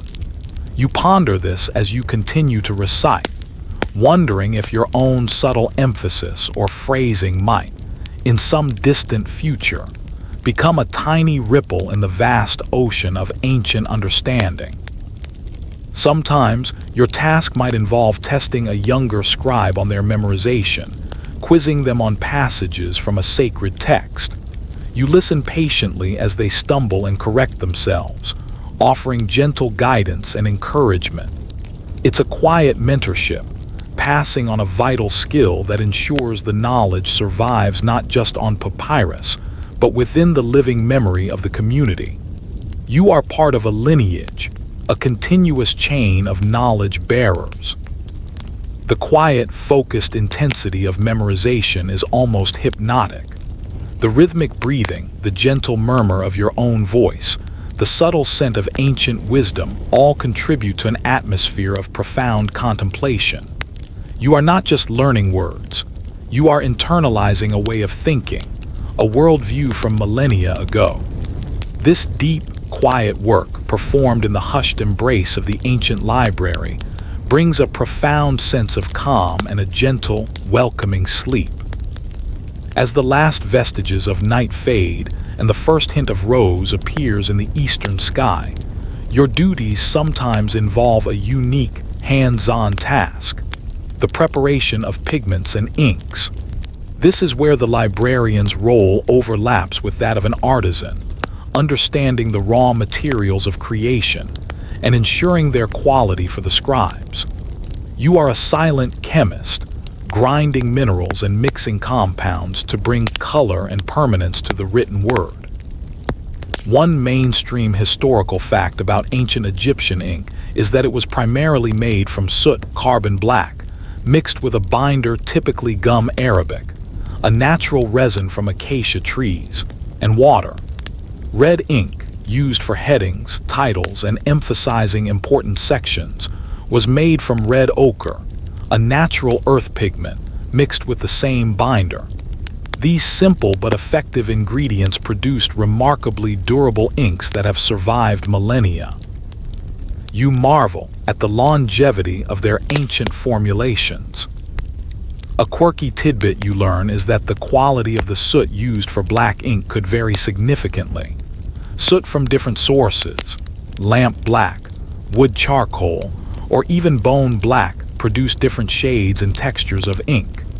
Experienced librarians could often tell the origin of a scroll just by the subtle color and sheen of the black ink. You learn to discern these minute differences, holding a small sample up to the light, feeling its texture between your fingers. It's a subtle connoisseurship of ancient art supplies. Historians still argue about the precise recipes and techniques used by ancient Egyptian ink makers. While the basic ingredients are known, the exact proportions, grinding methods, and any additional components that might have enhanced their durability or flow remain somewhat of a mystery. You imagine a master ink maker, their hands stained with pigments, carefully guarding their secret formol. Perhaps passing them down only to trusted apprentices. It's a fascinating glimpse into the artisanal secrets of the past. Your task involves grinding dried red ochre into an incredibly fine powder using a small stone mortar and pestle. It's a slow, rhythmic motion, the sound a gentle scrape and crunch in the quiet morning air. The fine red dust clouds around your hands, turning your fingers a soft terracotta hue. You must ensure the powder is absolutely free of grit, as even a tiny speck could damage a delicate reed pen or cause the ink to flow unevenly. It's a testament to the meticulousness required. A light joke, whispered by a colleague who has just finished grinding a batch of black pigment. I'm starting to think our job description should include aspiring alchemist and professional dust bunny chaser. You smile, acknowledging the dual nature of the work, intellectual and surprisingly physical. Once the pigments are ground, you carefully mix them with the gum arabic, which has been dissolved in water overnight. You stir with a small wooden stick, watching the pigment slowly disperse, transforming the clear liquid into a rich, opaque ink. The consistency is crucial. Too thick, and it won't flow from the pen. Too thin, and it will bleed on the papyrus. You learn to gauge it by eye, by the way it drips from the stick, an intuitive skill developed through practice. The scent of the pigments, earthy and mineral, mixes with the faint, sweet smell of the gum arabic. It's the scent of creation, of raw materials being transformed into something that will carry meaning for millennia. You feel a deep satisfaction in this hands-on work, connecting directly to the very substances that give ancient texts their enduring presence. You are not just making ink, you are creating the potential for new stories, new knowledge to be born. Another gentle joke, a quiet sigh of mock exasperation. If I spill this red ink, I'm convinced the pharaoh will think I've committed a grave sin, And given how much it stains, he wouldn't be wrong. You chuckle softly. The ever-present humor, even in the most mundane tasks, is a comforting presence. Historians still debate the extent of symbolic meaning attached to the colors of ink. While red was clearly used for emphasis, did it also carry deeper connotations, perhaps of divinity, danger, or vitality, depending on the context? You ponder this as you work with the vibrant red pigment, wondering if the scribes chose their colors not just for legibility, but for their underlying power. You also prepare the reed pens themselves, sharpening their tips with a small, sharp knife. The best pens are made from specific types of reeds, with a natural flexibility that allows for both fine lines and broader strokes. You test each sharpened pen on a small scrap of papyrus, ensuring its point is perfect, its flow smooth. It's another small, meticulous detail that contributes to the overall quality of the written work. The quiet, focused intensity of pigment preparation is almost hypnotic. The rhythmic grinding, the careful stirring, the subtle scents, all contribute to an atmosphere of profound concentration. You are a silent craftsman, contributing to the very tools of knowledge. This deep, quiet work, performed in the hushed embrace of the ancient library, brings a profound sense of calm and a gentle, welcoming sleep. As the first blush of dawn gives way to the full light of morning, your duties shift from the tangible materials of the library to the intangible wealth of its contents, the curation and indexing of specific collections. This is where your understanding of the vast breadth of ancient Egyptian knowledge truly deepens, as you delve into specialized areas, becoming an expert in a particular field of ancient thought. One mainstream historical fact about ancient Egyptian libraries is their specialized nature. While some were general repositories, many were attached to specific institutions, temples, medical schools, or governmental departments, and thus held specialized collections. For example, a temple library might focus heavily on religious texts, hymns, and rituals, while a medical library would contain anatomical treatises and recipes for remedies. This specialization allowed for deep expertise within certain areas. You feel the weight of this accumulated knowledge. A quirky tidbit you learn is that some highly specialized collections had their own unique indexing systems, sometimes even involving coded symbols known only to a handful of senior librarians. For example, a medical text might have a small, almost imperceptible symbol of a healing ankh on its outer casing, a subtle clue to its content for those in the know.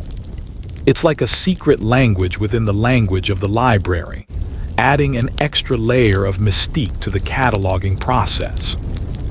Historians still argue about the degree of cross-referencing between these specialized collections. If a medical text, T referred to a specific plant mentioned in a botanical treatise housed in a different temple library, how easily could a scholar access that information?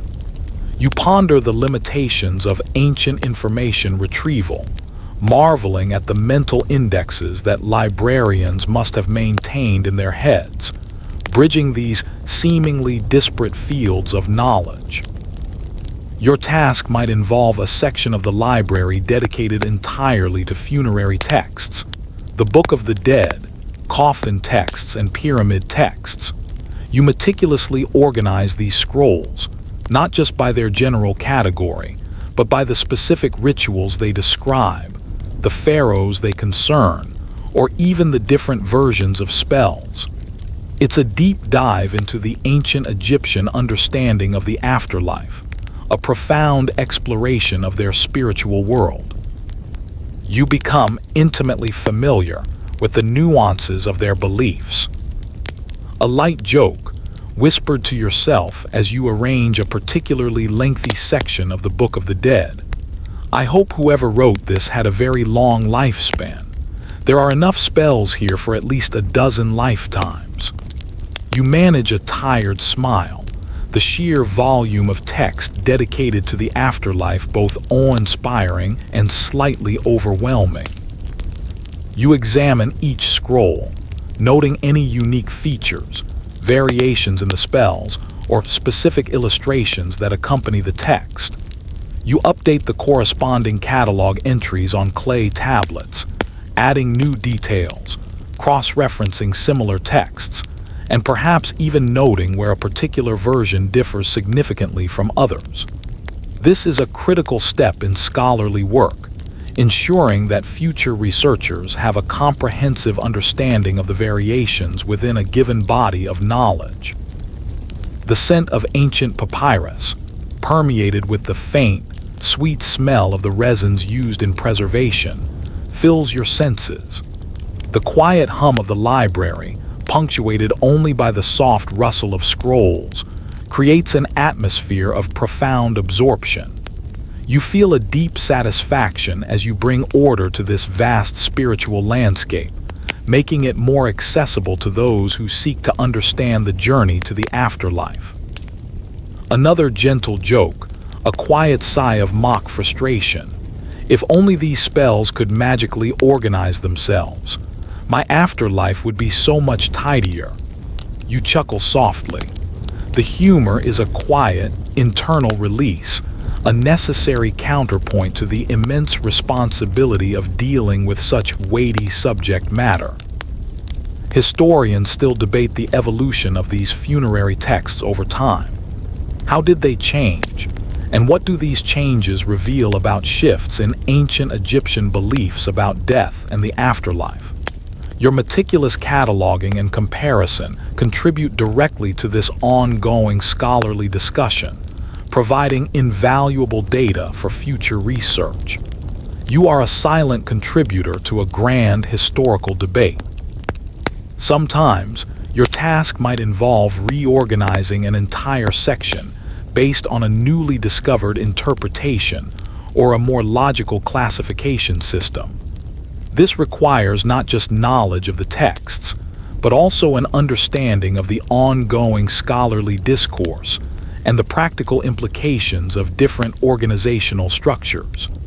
It's a dynamic role, constantly evolving with new discoveries and interpretations.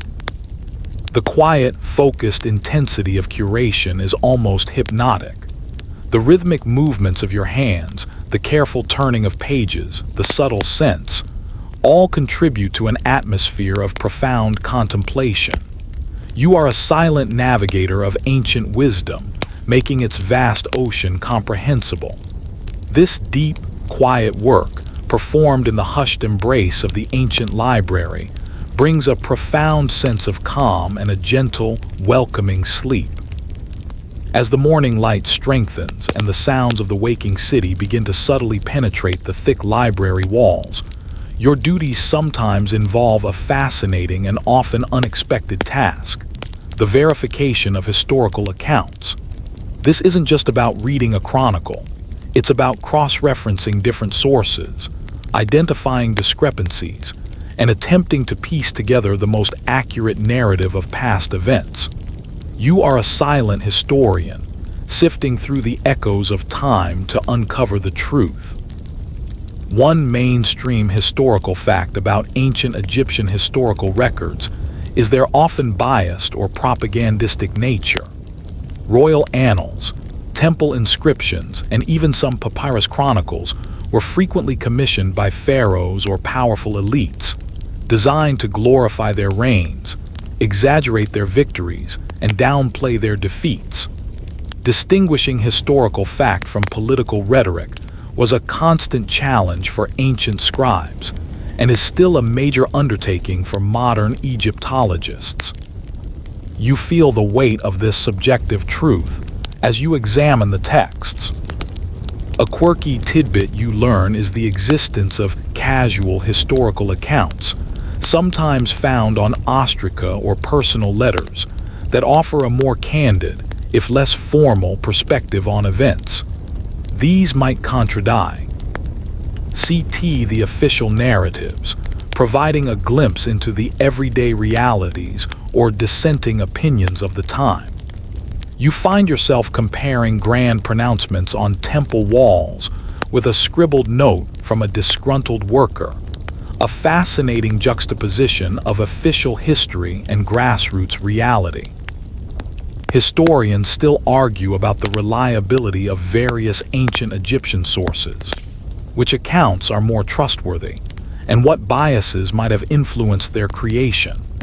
The lack of independent verification methods, such as archaeological evidence that can be precisely dated, often makes it difficult to definitively resolve these historical debates.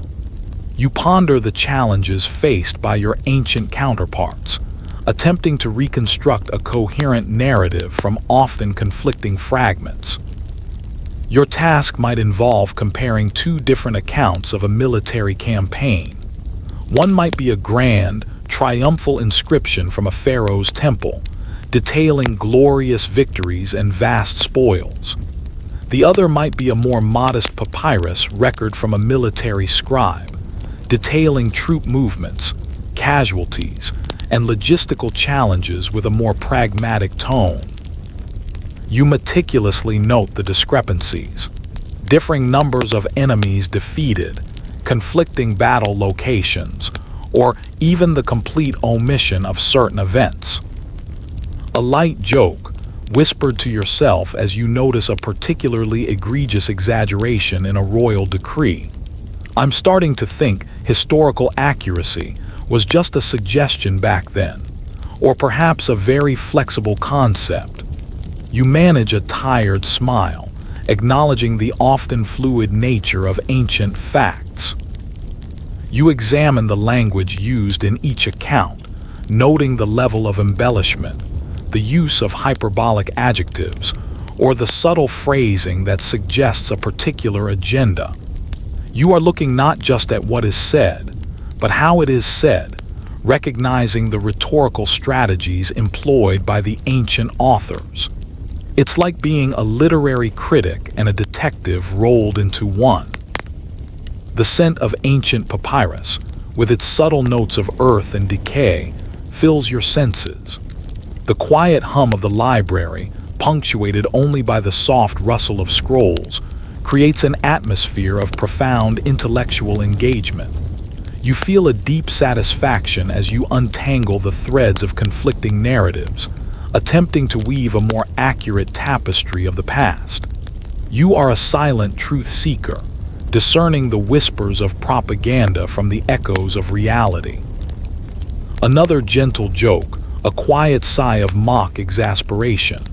If I had a copper debens for every time a pharaoh claimed to personally defeat an entire army with just a toothpick, I'd be richer than the vizier. You chuckle softly. The ever-present humor, even in the most serious of tasks, is a comforting presence. Historians still debate the motivations behind these historical embellishments.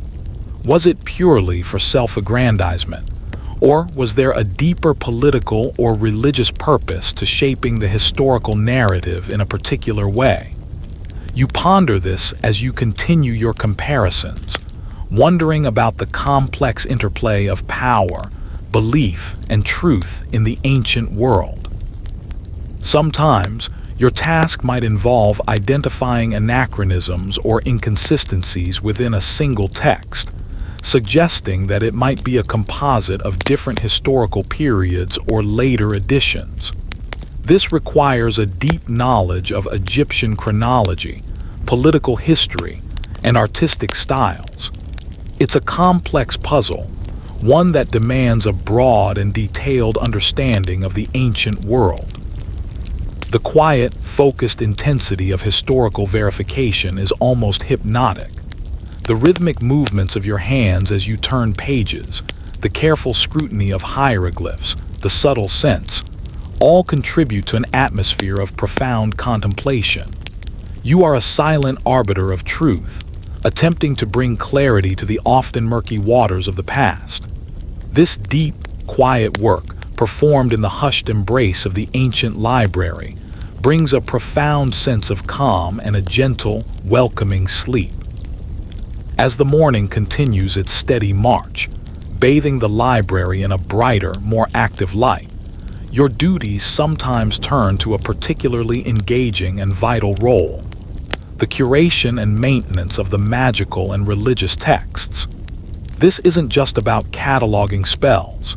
It's about understanding the nuances of ancient Egyptian spirituality, recognizing the sacred power of the words, and ensuring their integrity for ritualistic use. You are a silent guardian of the divine, protecting the very essence of ancient Egyptian belief. One mainstream historical fact about ancient Egyptian religion is its pervasive nature, permeating every aspect of life, from birth to death and beyond. Magic was not seen as separate from religion, but as an integral part of it, a tool for influencing the divine and protecting individuals. Libraries held vast collections of spells, hymns, rituals, and mythological narratives, essential for the proper functioning of temples and the well.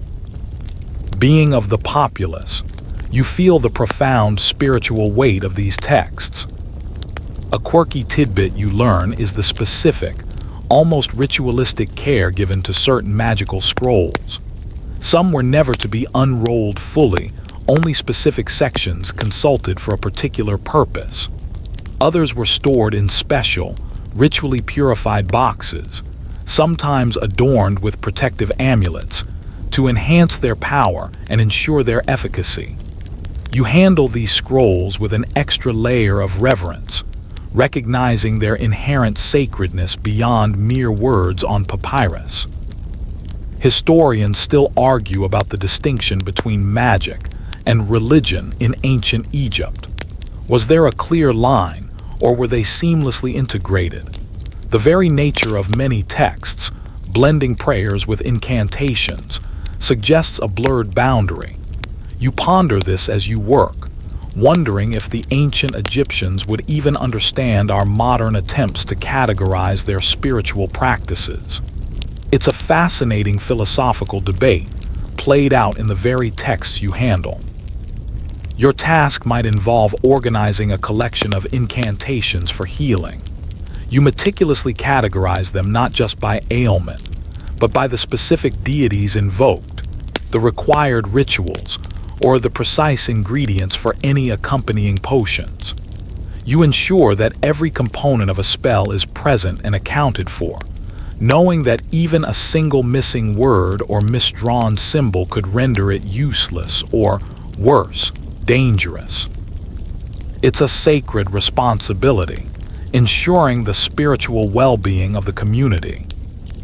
A light joke, whispered to yourself as you arrange a particularly verbose healing spell. If these words don't cure you, I'm pretty sure the sheer effort of reciting them will scare the illness away. You manage a tired smile, acknowledging the often complex and lengthy nature of ancient magical texts. You examine the illustrations within these magical texts, the deities with their animal heads, the symbolic gestures, the detailed depictions of ritual objects. These images are not just decorative, they are integral to the meaning and efficacy of the spell, often guiding the user in their visualization and performance of the ritual. You ensure that the illustrations are clear, vibrant, and correctly aligned with the accompanying text. The scent of ancient papyrus, sometimes mingled with the faint, sweet aroma of dried herbs used in rituals, fills your senses. The quiet hum of the library, punctuated only by the soft rustle of scrolls, creates an atmosphere of profound spiritual engagement. You feel a deep satisfaction as you bring order to this sacred knowledge, making it more accessible for priests and healers to perform their vital duties. Another gentle joke, a quiet sigh of mock exasperation. I'm convinced some of these protective spells were designed less to ward off evil spirits and more to deter overly curious junior scribes. You chuckle softly. The humor is a quiet, internal release, a necessary counterpoint to the immense responsibility of dealing with such weighty subject matter. Historians still debate the efficacy of these magical texts from a modern scientific perspective. While we understand their cultural and psychological importance, did the ancient Egyptians genuinely believe they possessed tangible power? You ponder this as you handle a scroll filled with protective amulets and curses, wondering about the lived experience of magic in the ancient world. Sometimes, your task might involve verifying the authenticity of a newly acquired magical text, ensuring it adheres to established traditions and hasn't been tampered with or poorly copied. This requires an in-depth knowledge of ancient Egyptian magical practice, recognizing genuine invocations from clumsy imitations. It's a subtle detective work, ensuring the purity of the sacred word. The quiet, focused intensity of curating magical texts is almost hypnotic. The rhythmic movements of your hands as you turn pages, the careful scrutiny of hieroglyphs, the subtle scents, all contribute to an atmosphere of profound contemplation. You are a silent conduit for divine power, ensuring its proper transmission. This deep, quiet work, performed in the hushed embrace of the ancient library, brings a profound sense of calm and a gentle, welcoming sleep. As the morning advances and the library fills with a soft, diffused light, your duties sometimes involve a particularly engaging and interactive role, assisting scholars and priests with their research. This isn't just about fetching scrolls. It's about understanding their inquiries, guiding them through the vast collection, and sometimes even offering insights based on your deep familiarity with the texts. You are a silent knowledge broker, facilitating the pursuit of ancient wisdom. One mainstream historical fact about ancient Egyptian scholarship is its deep connection to religious institutions. Many scholars were also priests, and much of the intellectual activity took place within or around temple complexes. The library was a vital resource for their theological studies, astronomical observations, for calendrical and religious purposes, and medical research, all intertwined with their spiritual beliefs. You feel the weight of this interconnected scholarship. A quirky tidbit you learn is that some senior scholars had their own dedicated research nooks within the library, often equipped with special, cushioned mats, and perhaps a small, personal brazier for warmth on cooler nights. These were highly prized spaces, a testament to the respect given to profound intellectual pursuits. You imagine a particularly intense scholar, emerging from his nook, looking slightly disheveled but utterly illuminated by a new discovery. Historians still argue about the methods of academic collaboration in ancient Egypt. Did scholars routinely share their findings, or was knowledge more compartmentalized within specific schools or temple systems? You ponder the flow of information, wondering how new ideas spread and how intellectual debates were conducted in a world without printing presses or academic journals. It's a fascinating question about the ancient Republic of Letters.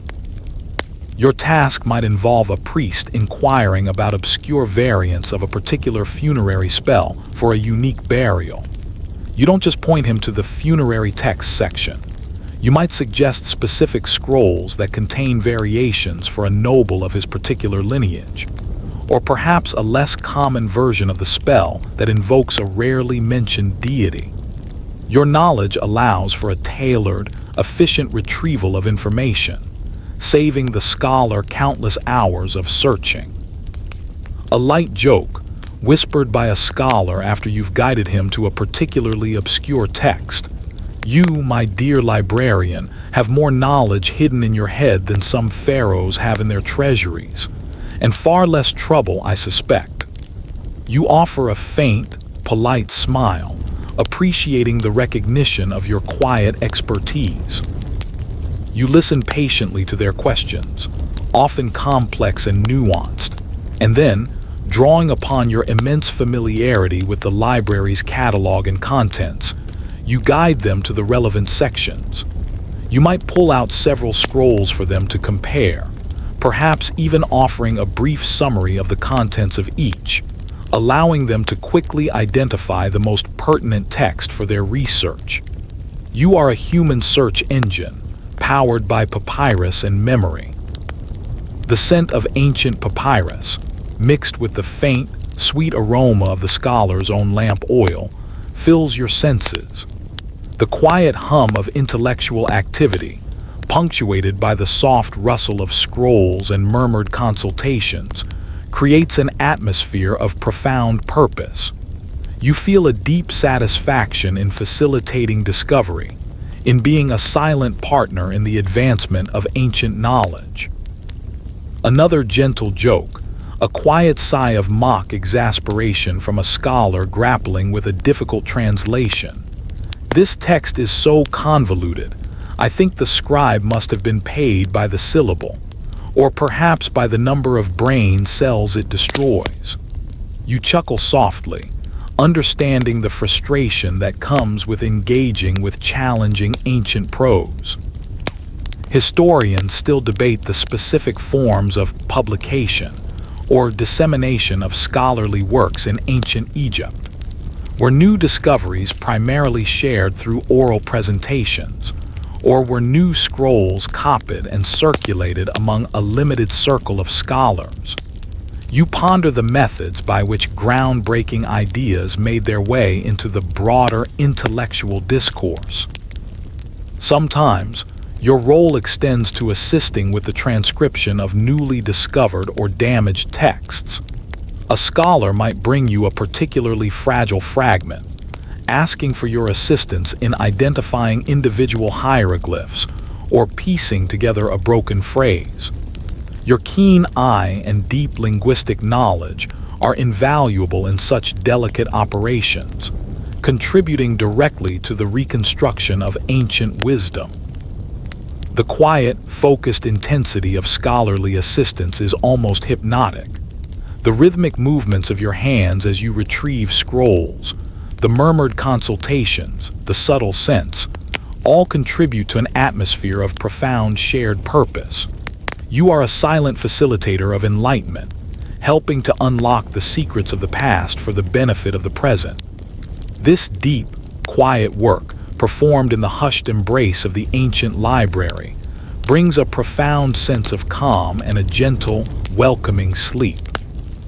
As the midday sun casts a brilliant, if diffused, light throughout the main halls of the library, your duties sometimes involve a unique and often overlooked aspect of ancient librarianship: the maintenance of the library's physical structure and its defenses against natural elements. This isn't just about sweeping. It's about understanding the subtle shifts in the building, watching for signs of decay, and proactively addressing issues to protect the invaluable contents with eye.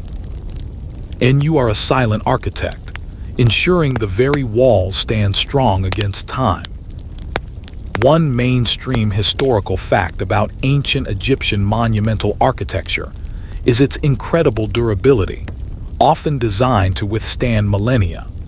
Libraries, often built with massive stone blocks and robust construction techniques, were intended to be eternal repositories of knowledge, defying the ravages of time and the harsh desert environment.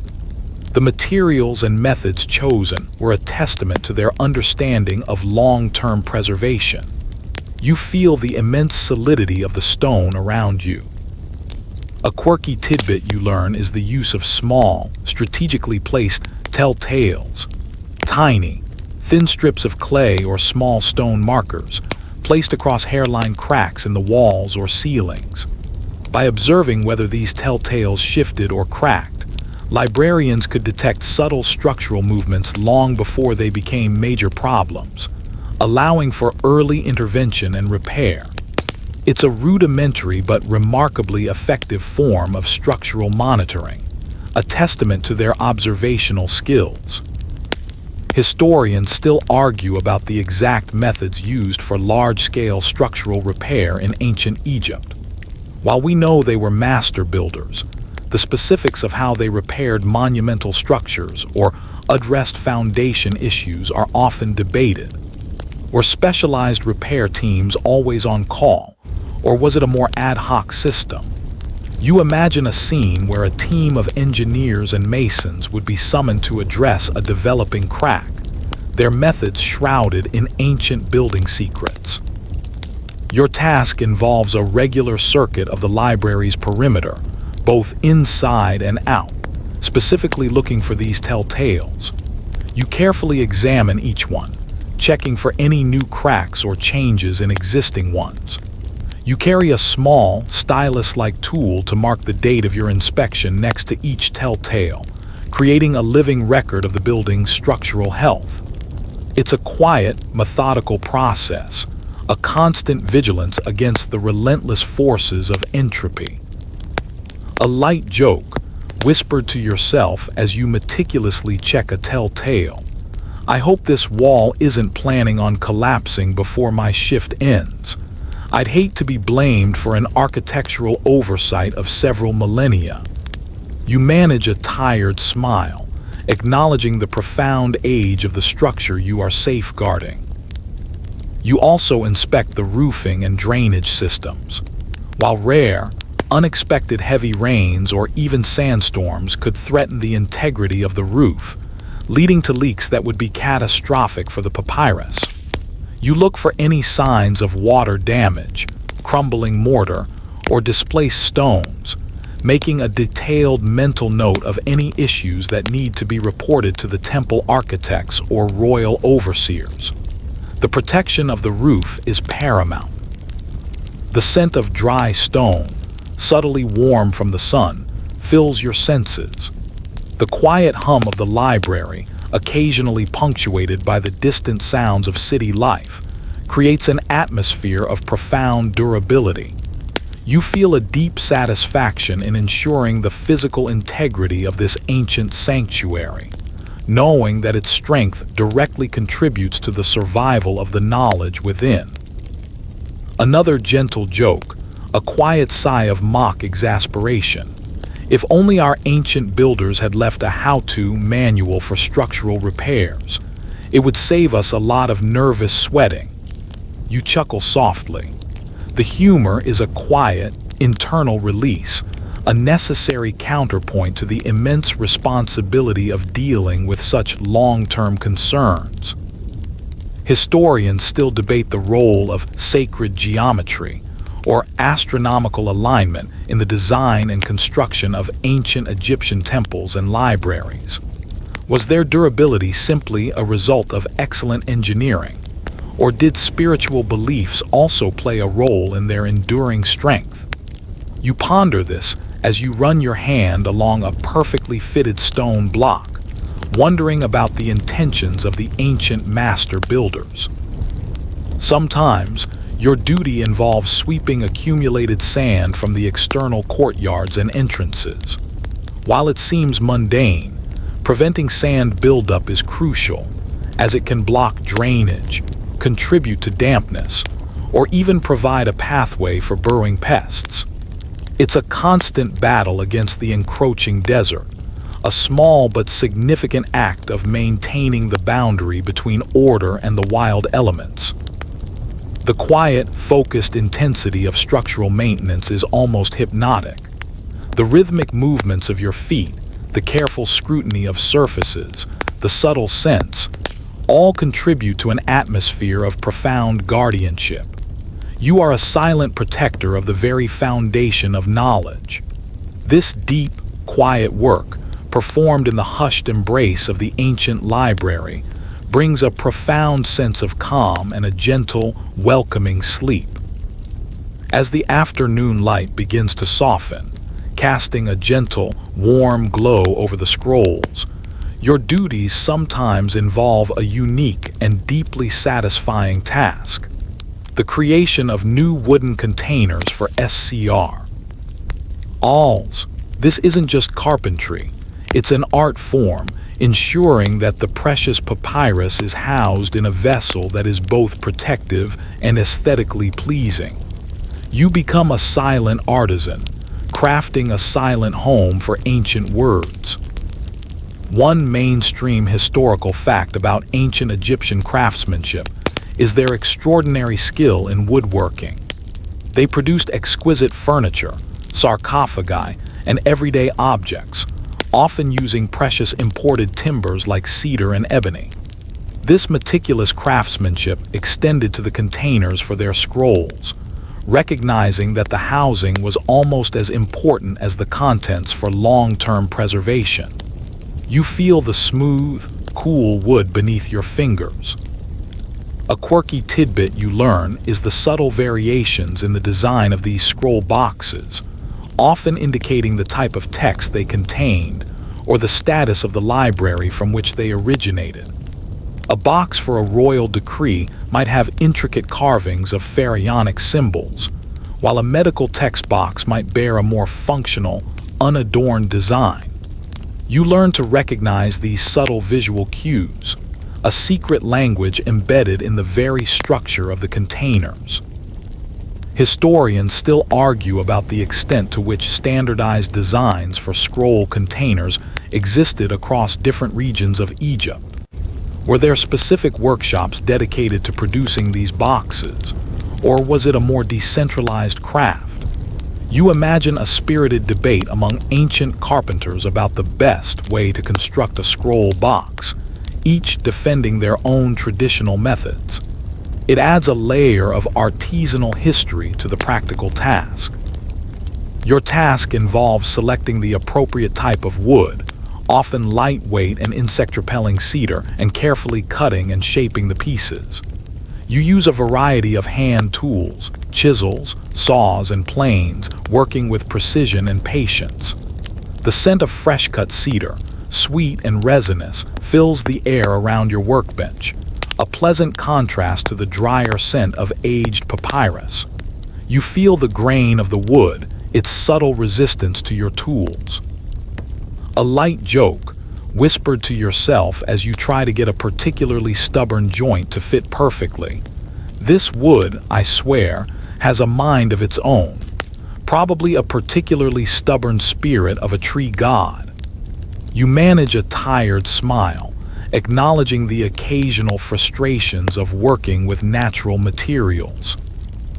You meticulously sand and polish each piece of wood until it is perfectly smooth, free of splinters or rough edges that could snag or damage the delicate papyrus. Sometimes, a fine layer of beeswax or cedar oil is applied to further protect the wood and enhance its natural beauty. It's a painstaking process, but the tactile satisfaction of working with beautiful wood is immensely rewarding.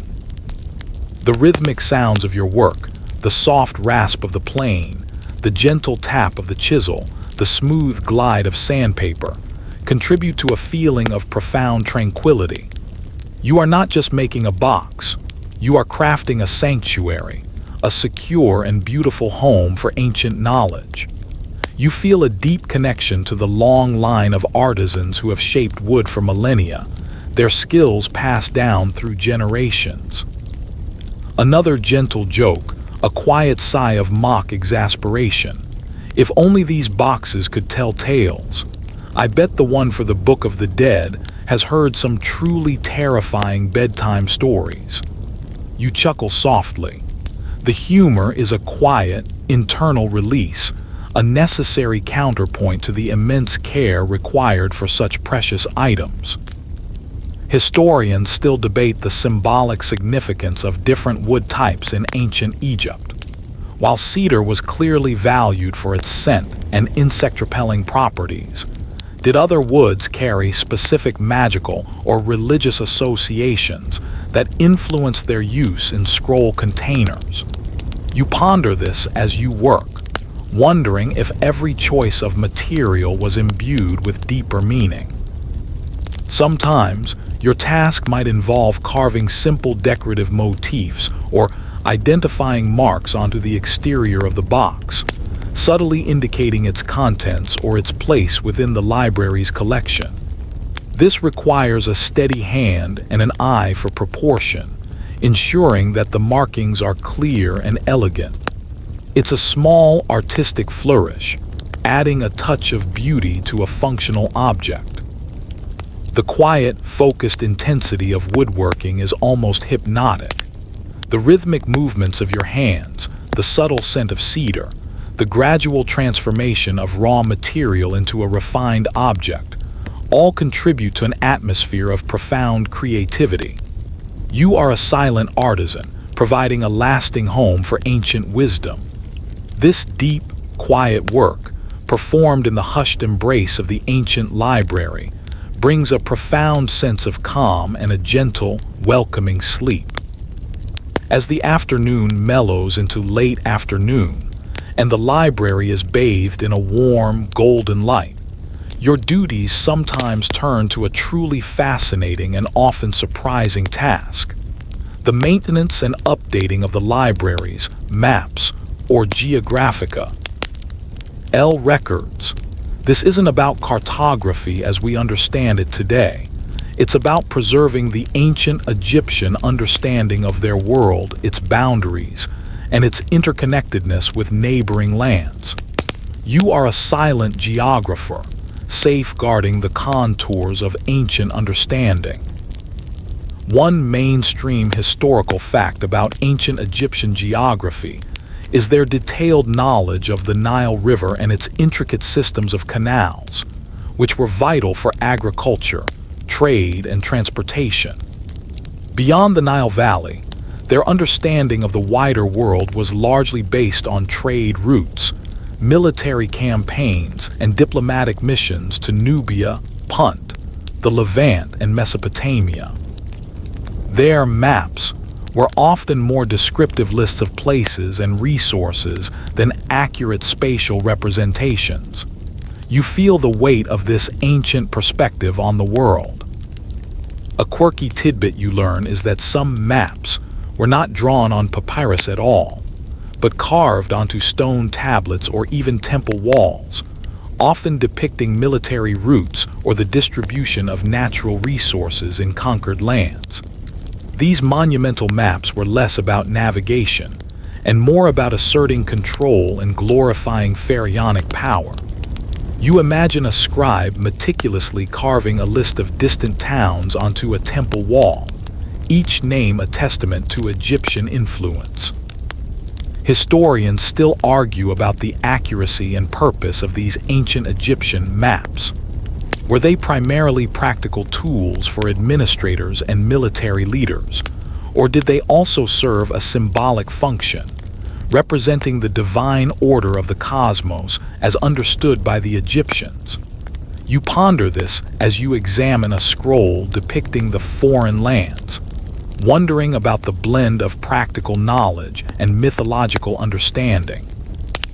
Your task might involve comparing an older geographical record, perhaps a list of towns and their resources, with a more recent account from a returning trade expedition. You look for new settlements, changes in political boundaries, or the discovery of new trade goods. You meticulously update the existing records, sometimes adding new entries on a fresh piece of papyrus and carefully cross-referencing it with the older texts. It's a subtle but ongoing revision of their understanding of the world. A light joke, whispered to yourself as you note a particularly vague description of a distant land. I think this scribe had a bit too much wine before he described the land of bewildering trees. Or perhaps he just didn't want to admit he got lost. You manage a tired smile, acknowledging the occasional gaps in ancient geographical knowledge. You also pay close attention to any mention of foreign peoples or unusual customs, noting them down as they contribute to the library's broader understanding of the diverse world beyond Egypt's borders. These observations, often recorded by travelers or military scribes, were crucial for diplomatic relations and trade agreements. You are contributing to a nascent form of ethnography, a quiet catalog of human diversity. The scent of ancient papyrus, with its subtle notes of earth and age, fills your senses. The quiet hum of the library, occasionally punctuated by the distant sounds of the city, creates an atmosphere of profound exploration. You feel a deep satisfaction as you help to refine and expand ancient Egypt's understanding of its place in the world. You are a silent explorer, mapping the known and the newly discovered. Another gentle joke, a quiet sigh of mock exasperation. If only these maps came with a warning. Here there be dragons and also probably very slow camels. You chuckle softly. The humor is a quiet, internal release, a necessary counterpoint to the sometimes tedious work of compiling vast amounts of geographical data. Historians still debate the extent of ancient Egyptian knowledge of lands beyond their immediate neighbors. Did they have any theories about the shape of the earth, or the true expanse of the oceans? You ponder this as you work, wondering about the intellectual frontiers that their limited geographical understanding presented. It's a reminder of the vastness of the unknown in the ancient world. Sometimes, your task involves creating visual aids, simplified diagrams or sketches, to accompany the written geographical descriptions. These might depict a major river, a mountain range, or a particular resource, helping to illustrate the textual information for those who are more visually oriented. It's a small act of ancient cartography, bringing clarity to complex information. The quiet, focused intensity of geographical maintenance is almost hypnotic. The rhythmic movements of your hands as you turn pages, the careful scrutiny of place names, the subtle scents, all contribute to an atmosphere of profound learning. You are a silent cartographer, outlining the contours of ancient reality. This deep, quiet work, performed in the hushed embrace of the ancient library, brings a profound sense of calm and a gentle, welcoming sleep. As the day draws to a close and the library is bathed in the final, fading light of dusk, your duties sometimes involve a profound and introspective task: the ethical considerations of knowledge and its preservation. This isn't about physical maintenance or categorization. It's about the very philosophy of librarianship, the silent debates over what to preserve, what to copy, and what implications certain texts might have for society. You are a silent philosopher, wrestling with the weighty responsibility of ancient wisdom. One mainstream historical fact about ancient societies is that knowledge was often controlled and restricted, particularly sacred or powerful texts. Access to certain information was a privilege, not a right, and powerful institutions like temples or royal courts often decided what knowledge was disseminated and to whom. This concept of controlled knowledge meant that librarians were not just passive keepers, but active gatekeepers, making subtle but significant decisions about the flow of information. You feel the weight of this moral responsibility. A quirky tidbit you learn is the existence of forbidden or highly restricted scrolls, often kept in locked chambers or accessible only to the highest priests and pharaohs. These might contain dangerous magical spells, politically subversive ideas, or highly sensitive administrative secrets. Your duty might involve knowing where these texts are kept, but never ever accessing them without explicit, high-level permission. It's a silent, tantalizing glimpse into the hidden underbelly of ancient knowledge. Historians still argue about the criteria used by ancient Egyptian authorities to classify certain texts as dangerous or restricted.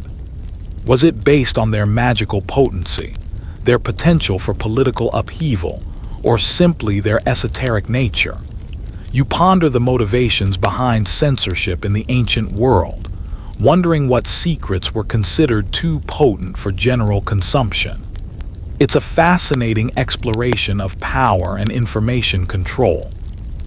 Your task might involve a discussion with a senior librarian about the decision to make multiple copies of a newly discovered medical text versus a highly specialized astrological treatise. The medical text, with its potential to benefit a wider segment of the population, would likely be prioritized, ensuring its widespread dissemination. The astrological text, while valuable, might be deemed less urgent for general copying, a subtle decision that shapes the future accessibility of knowledge. A light joke, whispered to yourself as you consider the ethical dilemmas of ancient information control. Sometimes I think our job is less about librarian and more about secret keeper. Hopefully, none of these secrets involve finding more paperwork for me. You manage a tired smile, acknowledging the unspoken responsibilities that go beyond mere cataloging.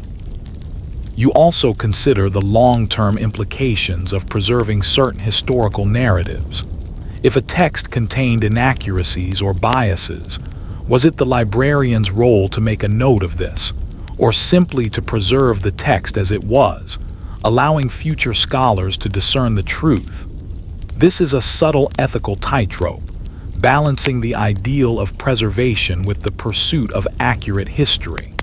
You are a quiet arbiter of historical truth, even in its most subjective forms. The scent of ancient papyrus, permeated with the wisdom and secrets of millennia, fills your senses. The quiet hum of the library, punctuated only by the soft rustle of scrolls, creates an atmosphere of profound philosophical reflection. You feel a deep sense of responsibility for the silent decisions that shape the future of knowledge.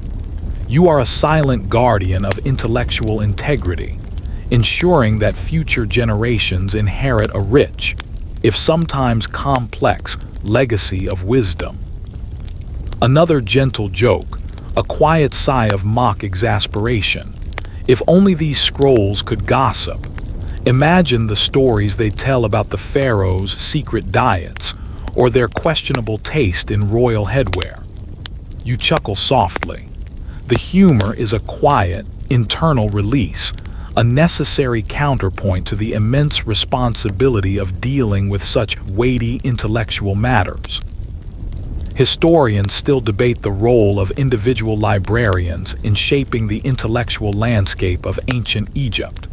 Did their personal judgments and preferences subtly influence which texts were copied, preserved, or highlighted for future generations? You ponder the immense, yet often unseen, power wielded by these silent custodians of knowledge. It's a reminder that even in seemingly passive roles, individuals can exert profound influence. Sometimes, your task involves the ethical disposal of damaged or irreparably deteriorated texts.